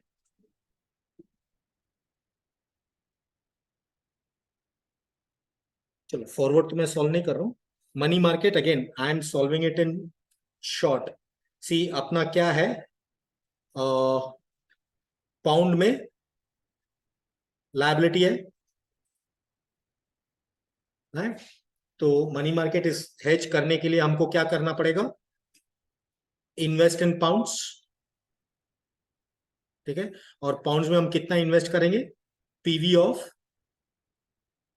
1 lakh pounds right. Pound में इन्वेस्ट करना है at 4% per annum for 9 months right. So this would be 0.04 divided by 12 into 9 plus 1 divided by into 1 lakh is 97,087 pounds. इतना पाउंड में invest करना है लेकिन पाउंड में इन्वेस्ट करने के लिए मुझे पाउंड खरीदना तो पड़ेगा पहले। तो मेरा CHF outflow to buy 97,087 pounds at pound खरीदना है कोट किसका है? CHF का है। तो CHF तो बेचना है स्पॉट में 1 CHF equals to 0.9130। So 97,087 divided by 0.9130 is 106,338. CHF, ये मेरा CHF आउटफ्लो हो रहा है, इसके ऊपर मैं इंटरेस्ट चढ़ा दूंगा at CHF outflow 3% per annum for 9 months. So 106,338 into 3% divided by 12 into 9, 2393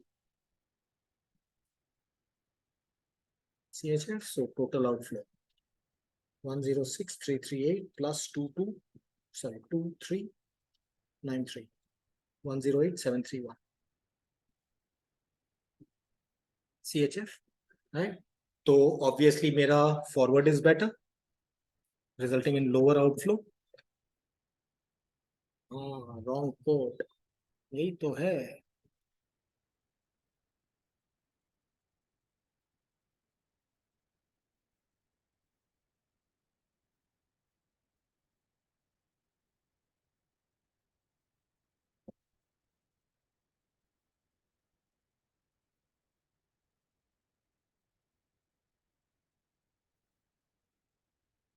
ठीक है? Everyone done? Can you again explain logic of taking 3%? यश, तुम्हारा आज यश अंडर फॉरवर्ड कॉन्ट्रैक्ट तुम्हारा CHF आउटफ्लो कब होता? When would the outflow have taken place under a forward contract?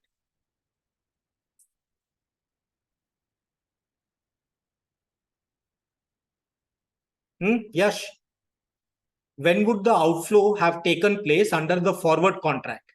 If you had taken a forward contract, Arey Yash, if you had taken a forward contract, how would the cash flow take place today? Yash, when you enter into a forward contract, what is the contract you are entering with the bank?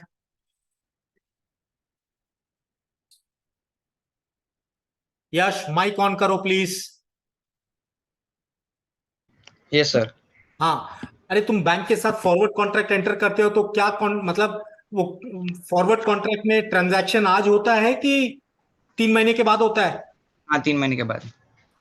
तो फिर forward contract में enter करने से cash flow कब होगा? 3 महीने के बाद होगा CHF outflow. Correct. Money market में तुम्हारा CHF आउटफ्लो कब हो रहा है?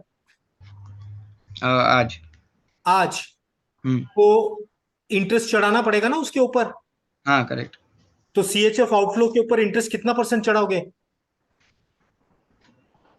CHF आउटफ्लो के CHF ऊपर. घर से बाहर जा रहा है. हाँ हाँ तो बोरोइंग रेट. हाँ तो वही तो चढ़ाया हूँ 3%. बराबर. निधि कौन सा रेट लिया था? Which wrong interest did you take?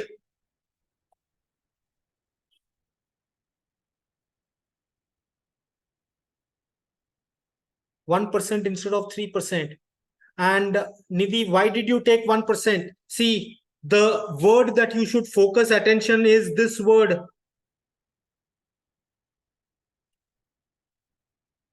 In the earlier problem, see this word.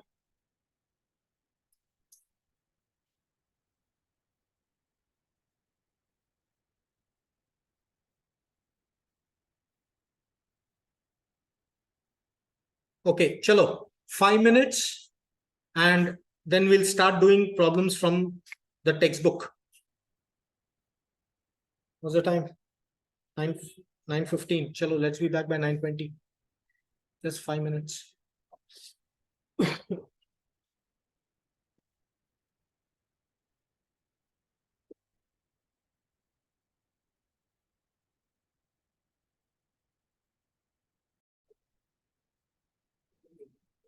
Muzammil, the quote was 0.9260 and 0.9340. Bilkul. 0.9260, 0.9340.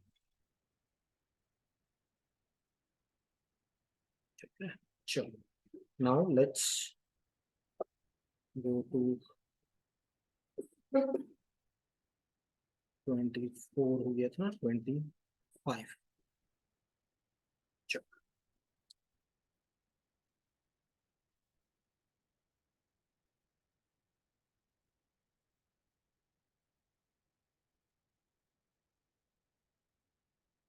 The finance director of P Limited has been studying exchange rates and interest rates relevant to India and USA.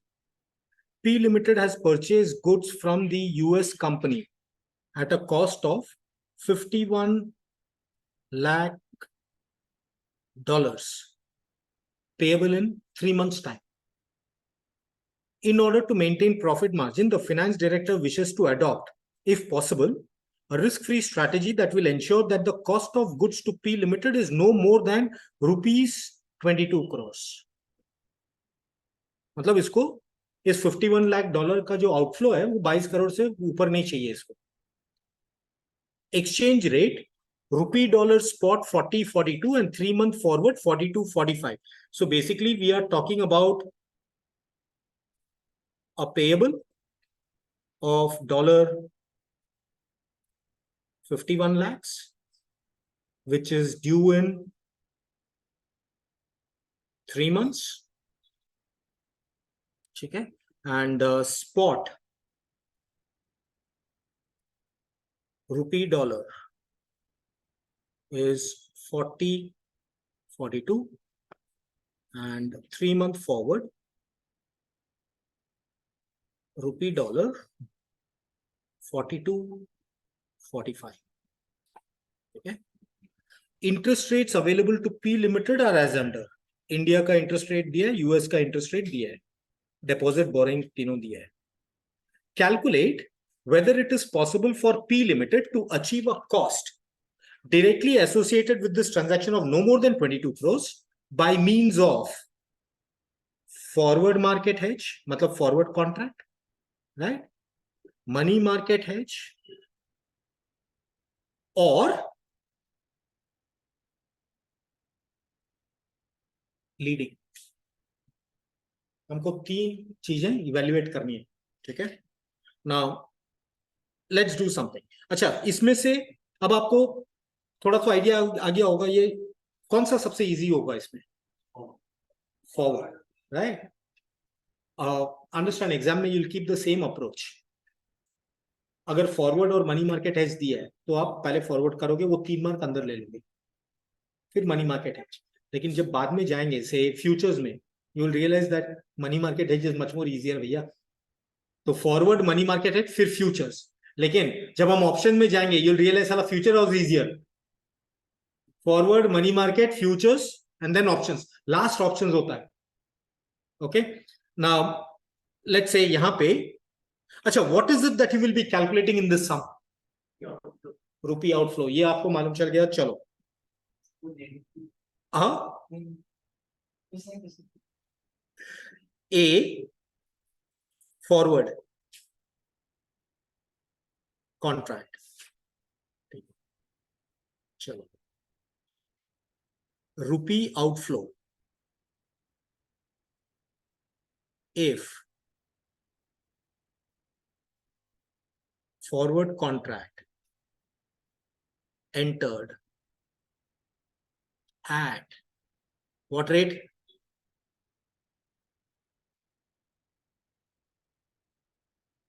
$45. So 51 into 45, 22 crores 95 lakhs.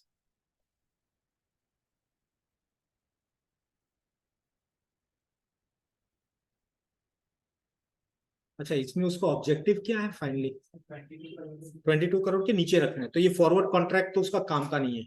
अच्छा चलो, फिर B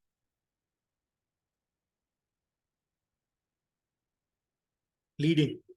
अब leading का मतलब क्या हो गया? Prepone करना. ठीक है, वैसे तो आपका पेएबल कब है? 3 मंथ्स के बाद. तो आप उस पेमेंट को क्या करोगे? आज करोगे. लेकिन कितना? 51 लाख पेमेंट करोगे कि क्या? भाई डिस्काउंट मांगोगे ना आज पेमेंट करोगे तो, राइट? कितना टका डिस्काउंट है? 3% डिस्काउंट है, right? So which means amount payable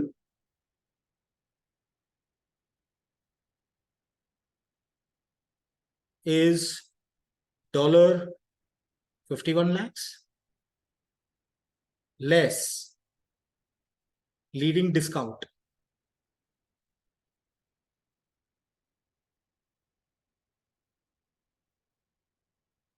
3%. So 1,53,000.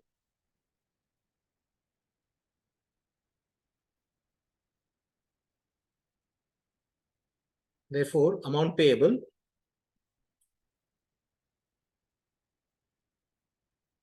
dollar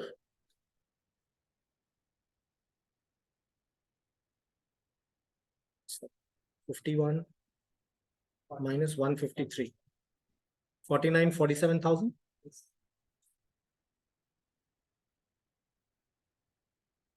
हाँ जी निधि, निधि क्या बोल रहे हो? 3 मंथ डिस्काउंट। निधि बोलती है सर डिस्काउंट 3 मंथ का होना चाहिए। हाँ निधि, देखा, what too much education, I keep again and again telling me education only corrupts us. निधि, जब दुकान में जाते हो ड्रेस वेस खरीदने और वो बोलता है 10% डिस्काउंट, तो आप उसको पूछते हो क्या ये 10% पर एनम है, तो मतलब मेरे को अभी कितना मिलेगा? हाँ निधि, नहीं ना, तो उधर क्यों नहीं पूछते हो, इधर सर से क्यों पूछ रहे हो कि सर ये तो पर मंथ पर एनम है? डिस्काउंट डिस्काउंट होता है, वो पर एनम कुछ नहीं होता है। हैं? हाँ वो इंटरेस्ट रेट पर एनम होता है। ओके चलो 4947 rupee outflow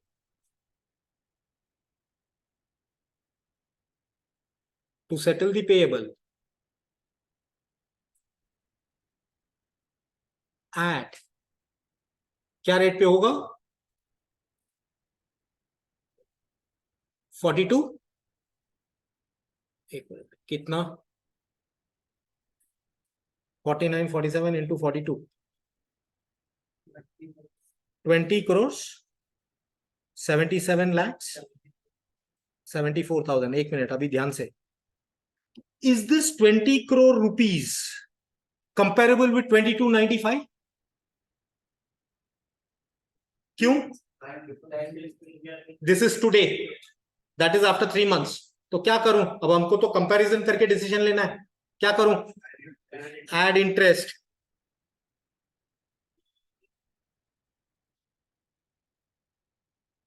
eight what rate? Outflow है 16%। 16%, अच्छा बाय द वे ये 16% 3 महीने का है कि पर एनम है? Per annum, this is 16% per annum for a 3 month borrowing, right? So 16% per annum for 3 months, ये नहीं बताता तो निधि मेरे को मारने आ जाती। सर अब भी तो आप बोले 3 महीना, फिर आप बोल रहे हो per annum. Okay this is 16% पर एनम फॉर 3 months, कितना हो गया? Plus 4%, 83,10,960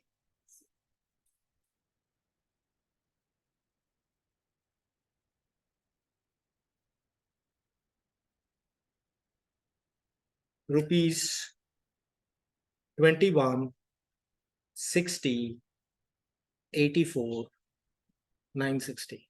okay understand? हमने इसके पहले वाला प्रॉब्लम लैगिंग किया था, ये लीडिंग कर रहे हैं, so leading and lagging both are done now. Okay see money market hedge.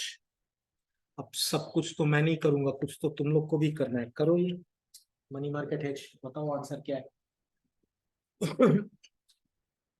No rough fair presentation, आपको अभी प्रेजेंटेशन मालूम है?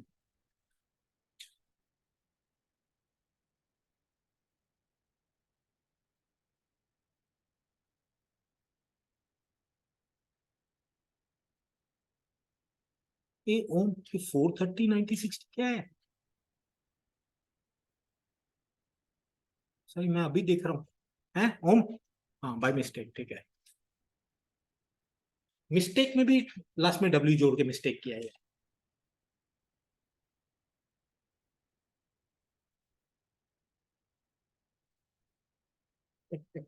चल चल चल,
शशांक बराबर.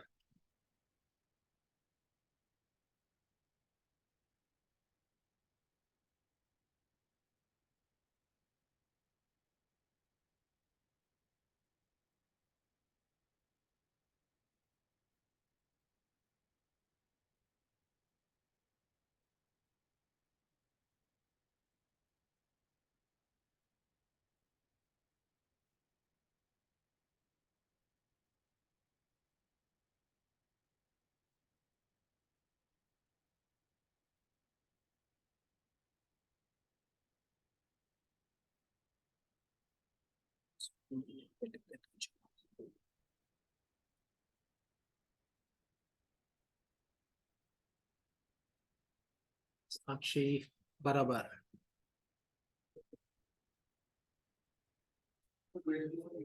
बराबर.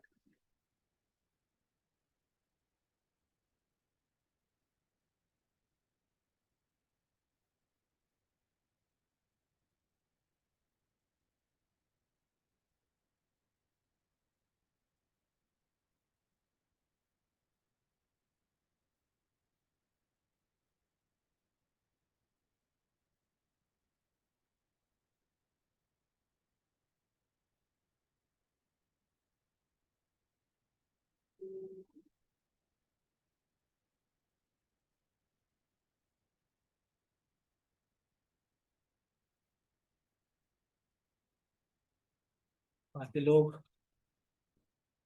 यश, ओम, निधि, सोनल सब किधर? फरजान सर, ऐश्वर्या कहाँ?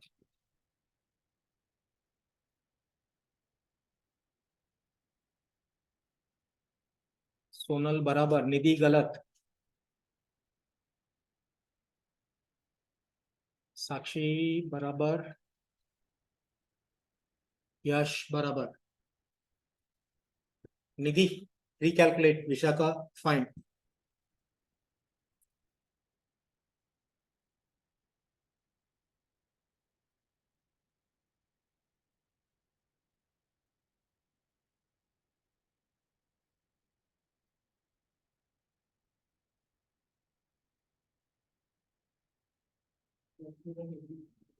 विराज बराबर.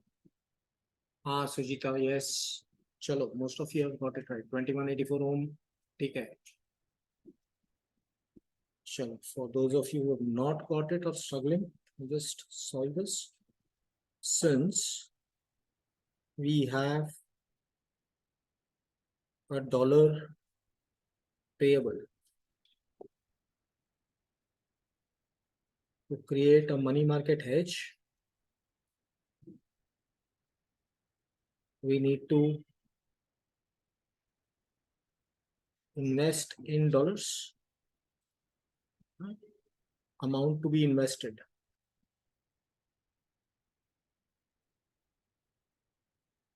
present value of $51 lakhs at dollar interest rate कितना था? 8% per annum for 3 months. This would be $50 lakhs. Rupee outflow to buy $50 lakhs spot at $1 equals to rupees 42 is 21 crores. Add interest at कितना था? 16%. 16% per annum for 3 months. 4% 84 lakh rupees. 2184 rupees. This will be your total outflow under money market hedge. अच्छा, तो conclusion क्या होगा? हाँ, एक minute, leading is the best option बोल रहे हो ना? क्वेश्चन में पूछो ध्यान से, क्या पूछ रहा हो? Whether it is possible to achieve below 22 crores.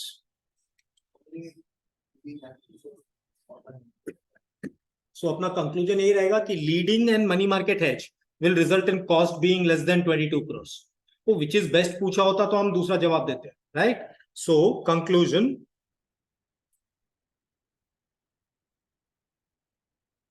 sorry, confusing है. Conclusion, leading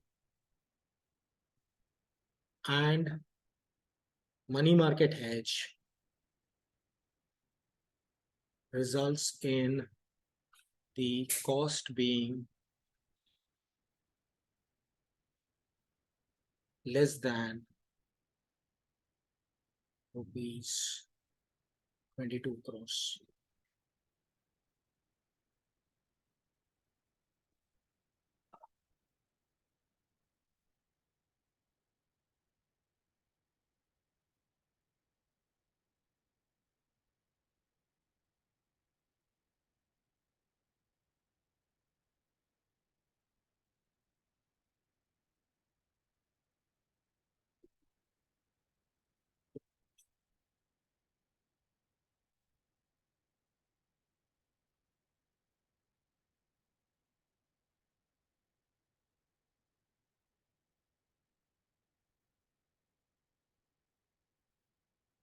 (26) Can you please show the question number? Question number is 25. आपको स्क्रीनशॉट कुछ लेना है क्या?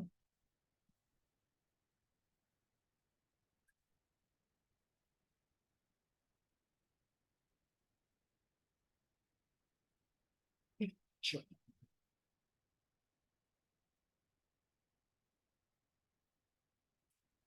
26. Expo is an importer-exporter of textile machinery. It is based in UK, but trades extensively with countries throughout Europe. It has a small subsidiary based in Germany.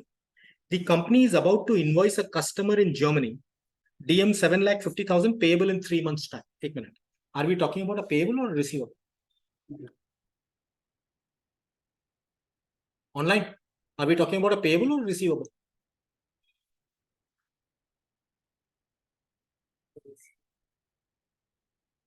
Receivable ना? एक तो ये UK में बेस्ड है, तो इसका तो होम करेंसी पाउंड है, right? The company is about to invoice a customer in Germany DM 7,50,000, उसके ऊपर इनवॉइस छोड़ने वाला है, राइट? तो obviously we are talking about a receivable, okay, and we are solving this problem from UK company's point of view, okay. So which means मेरा जो normally जो पहला ये रहता है, रिसीवेबल ऑफ DM. अच्छा, व्हाट इज DM?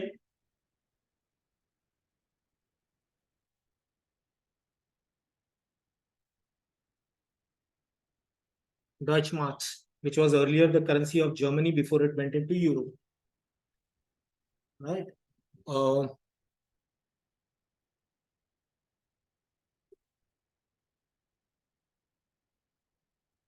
चलो, DM 7,50,000, which is due in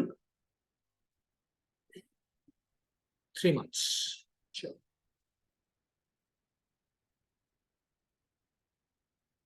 अब क्या बोल रहा है? Expo's treasurer is considering 2 methods of hedging the risk. Method 1, borrow DM 7,50,000 for 3 months. 1 minute, ये क्या कर रहा है? कौन सा hedging? मनी मार्केट हेज, क्योंकि देखो रिसीवेबल है और ये इधर बोरो करने की बात कर रहा है, तो मतलब ये तो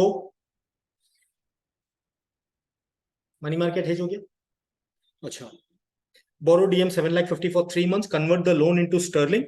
अच्छा, sterling by the way is just another name for pounds, okay, into sterling, and repay the loan out of eventual receipts.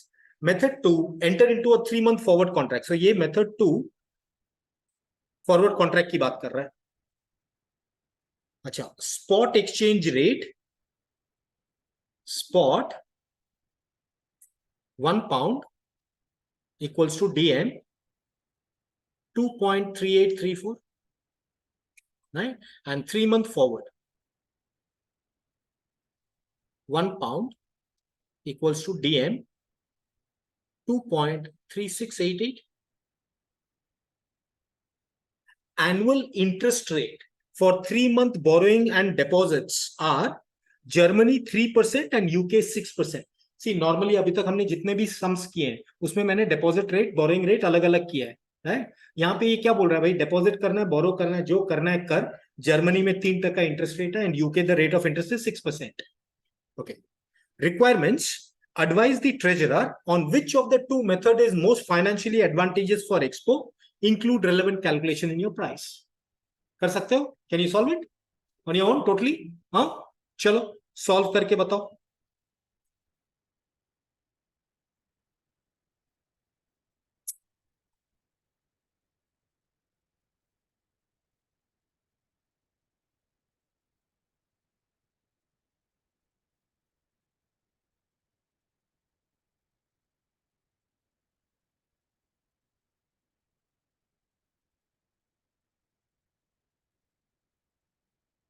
अच्छा, क्या कैलकुलेट कर रहे होगे अल्टीमेटली? अल्टीमेटली क्या कैलकुलेट कर रहे हो? Pound inflow.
साक्षी, ये किस चीज का आंसर है?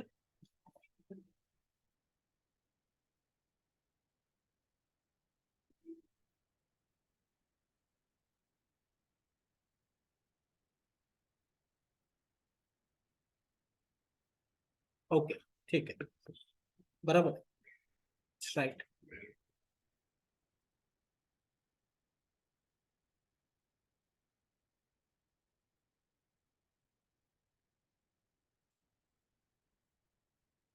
कितना है फॉरवर्ड?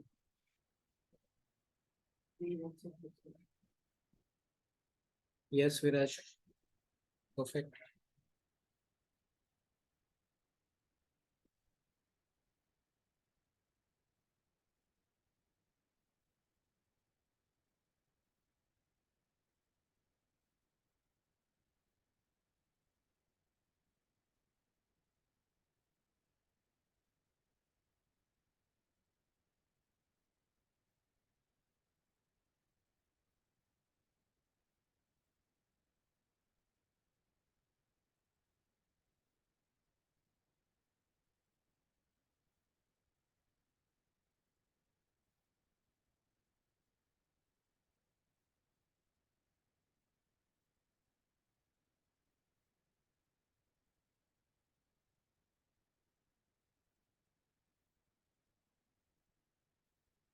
ये ओम,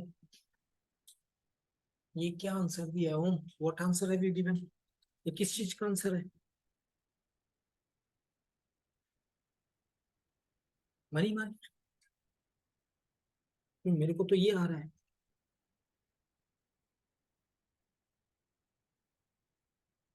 roughly.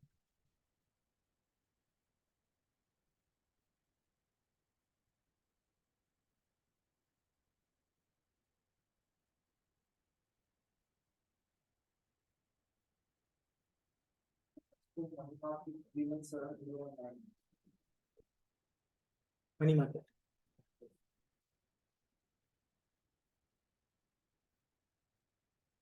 Sonal, एक मिनट अभी.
साक्षी, साक्षी ये तो बिल्कुल ही गलत है. साक्षी, this is totally wrong. Mihika, how much did you get MMH?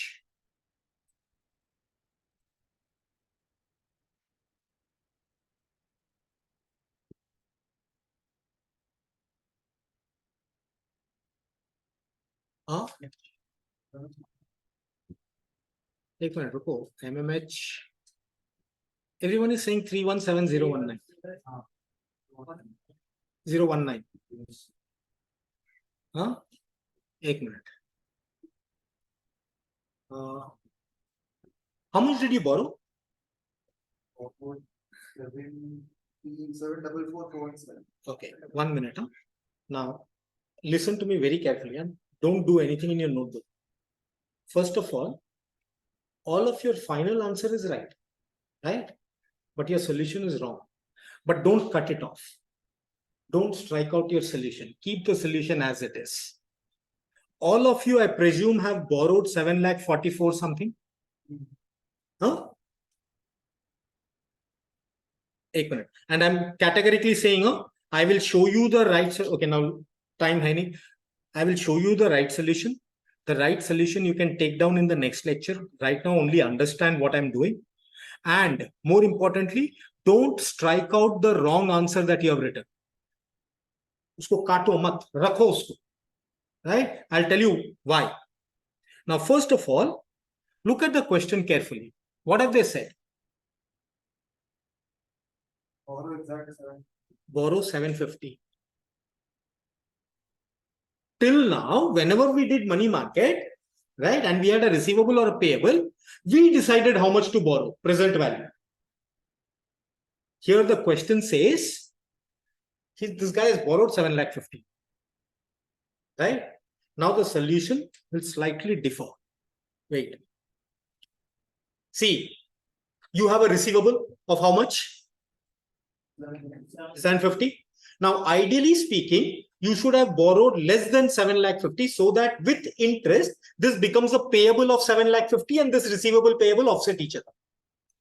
But now the problem is you have borrowed 7,50,000, which means this borrowing together with the interest, right, will result in a payable of more than 7,50,000. But on the due date, your receivable will only be 7,50,000. That means you have a liability of more than 750, but you have a receivable only of 750. That means there is going to be a shortfall. One sec. Again, please do not write anything. Just follow what I'm doing. This is of MMH, right? You can all copy this down in the next lecture. At the beginning, I'll show this. Amount borrowed.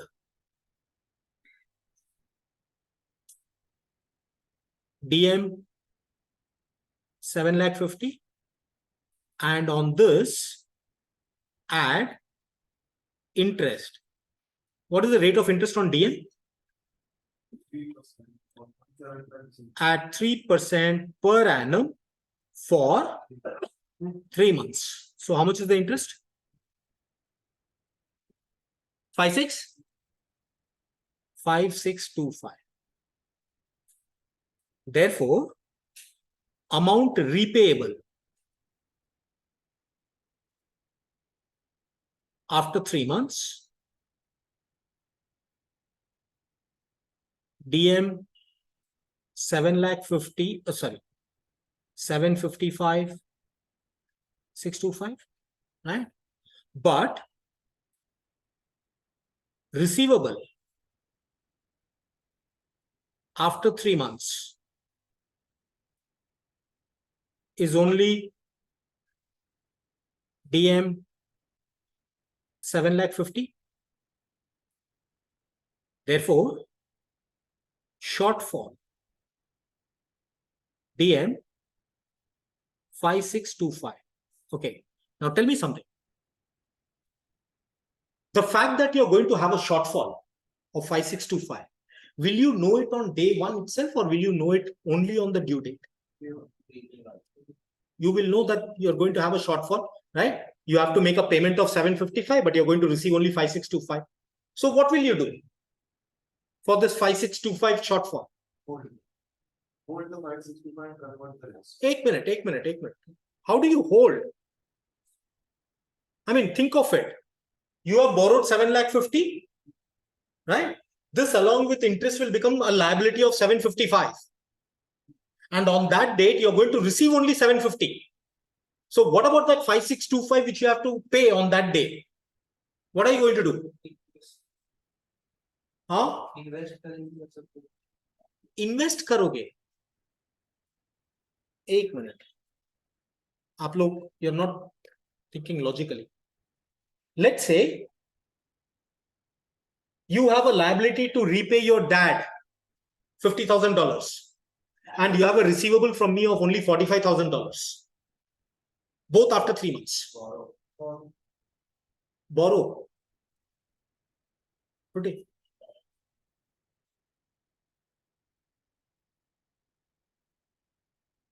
What are you going to do? You will not sell DM. No. Maybe none of you are getting it. I mean, मैं इसको बड़ा simple term में बोल रहा हूँ. आपको, you have to repay your dad $50,000, but you have a receivable from you only of $45,000. खुद से balance amount. हाँ? Pay Pay खुद से, right? लेकिन खुद से pay करने में there is a risk, no? I mean, is there a risk, no, or not? Forex risk.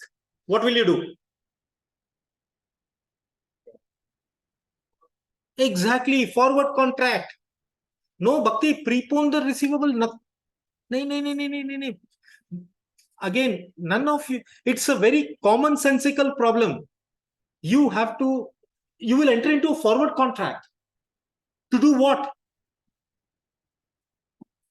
To? No. What is the transaction you will enter into with the bank? Forward contract mein. Sell the pounds and buy DM. To buy DM, no? Because you have a shortfall of 5625 DM. So you will enter into a forward contract with the bank to buy this 5625 DM forward, right? 1 minute. A forward contract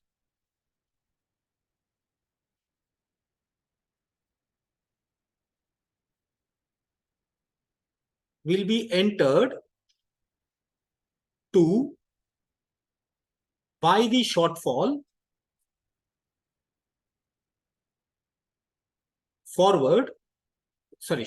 of DM 5625 at what rate will you enter the forward contract at? 2.3688.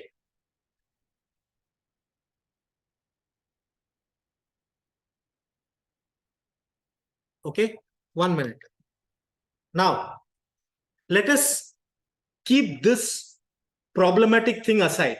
Had you gone through a normal money market hedge, जैसे आप लोगों ने किया है, right? You borrowed some money, right? And then what was the next step you did? Convert. Now here also, we need to do the same thing. But only problem is, as of today, how many DMs are you holding in your hand? 750, no? Because you have borrowed 750. आप लोगों ने जो क्या किया, whatever the amount you borrowed, that was what you were holding in your hand, you converted that. But now you are holding 750. So which means pound inflow by selling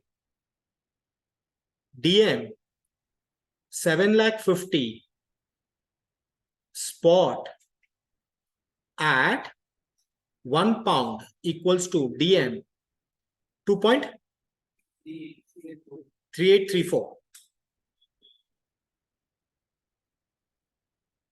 How much would you get? Huh? 3,14,676.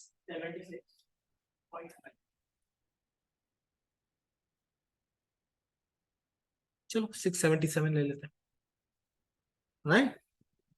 This much pounds you got, right?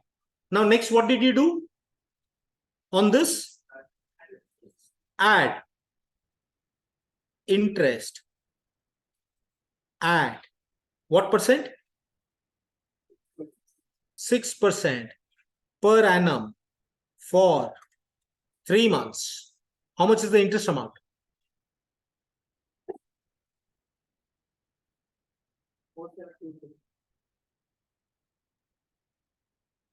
So, how much is total pound inflow? 3,90,390. Okay. This many pounds has come into your house right now. Total, right? Can you close everything and say, boss, ho gaya abhi kahani khatam? Or is there something else that you have to fulfill? What? Huh? That forward contract which you have entered, right? Now, in the forward contract, what will you be doing? What will you be giving? What will you be receiving? Buying DM and receiving. Buying? Buying DM, selling pounds. Buying DM, selling pounds. That means you will get some DM, but the problem is pounds will go out. That means this is not your net pound inflow, right? Less pound outflow under the forward contract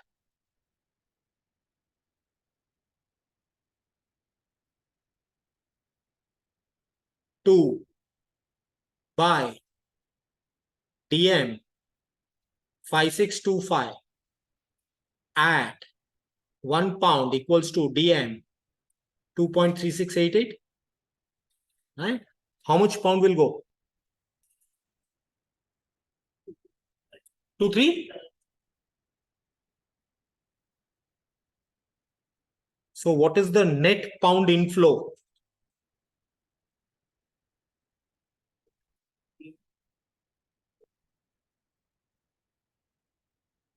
Two, 3,70,000.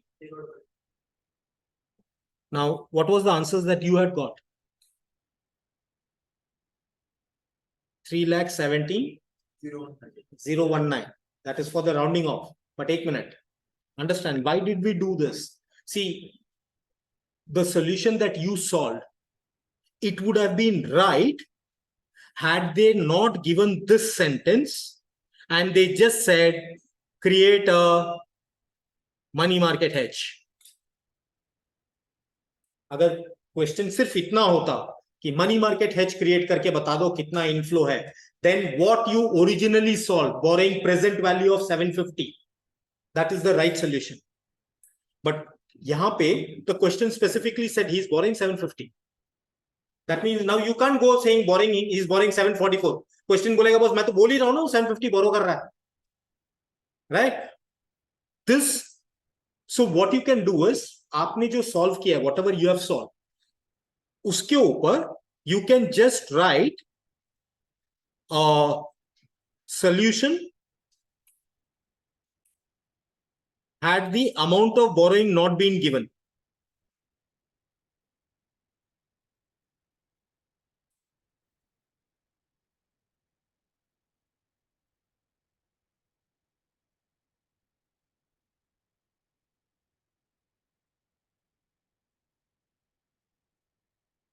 This against whatever you have solved. Okay. Now it's time. So next lecture, I will show you this. This is MMH as per borrowing given in the question.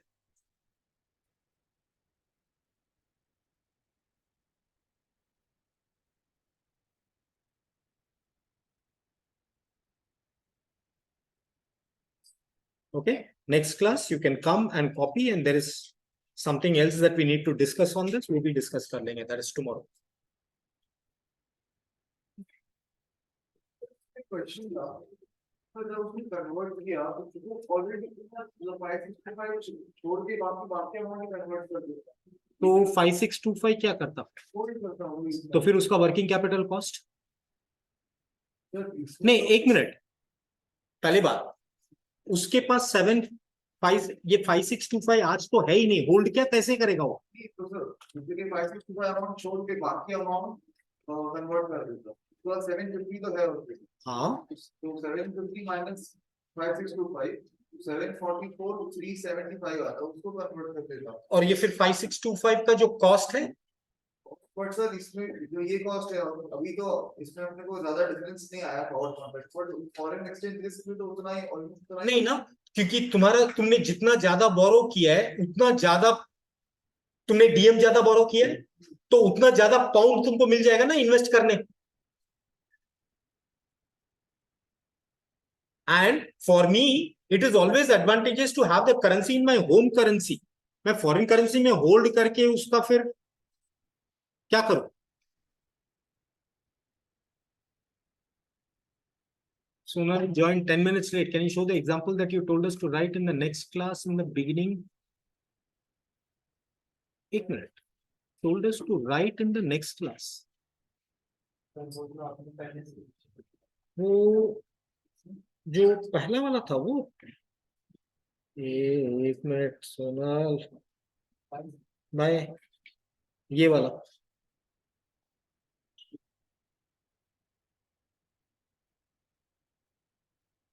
ओम 18 सम। अच्छा, मेरे को अगले lecture में शुरू में याद दिला देना, तो 18 सम में डिस्कस कर लूंगा। अपन ने डिस्कस किया था ना 18 सम। 18 को 19 में को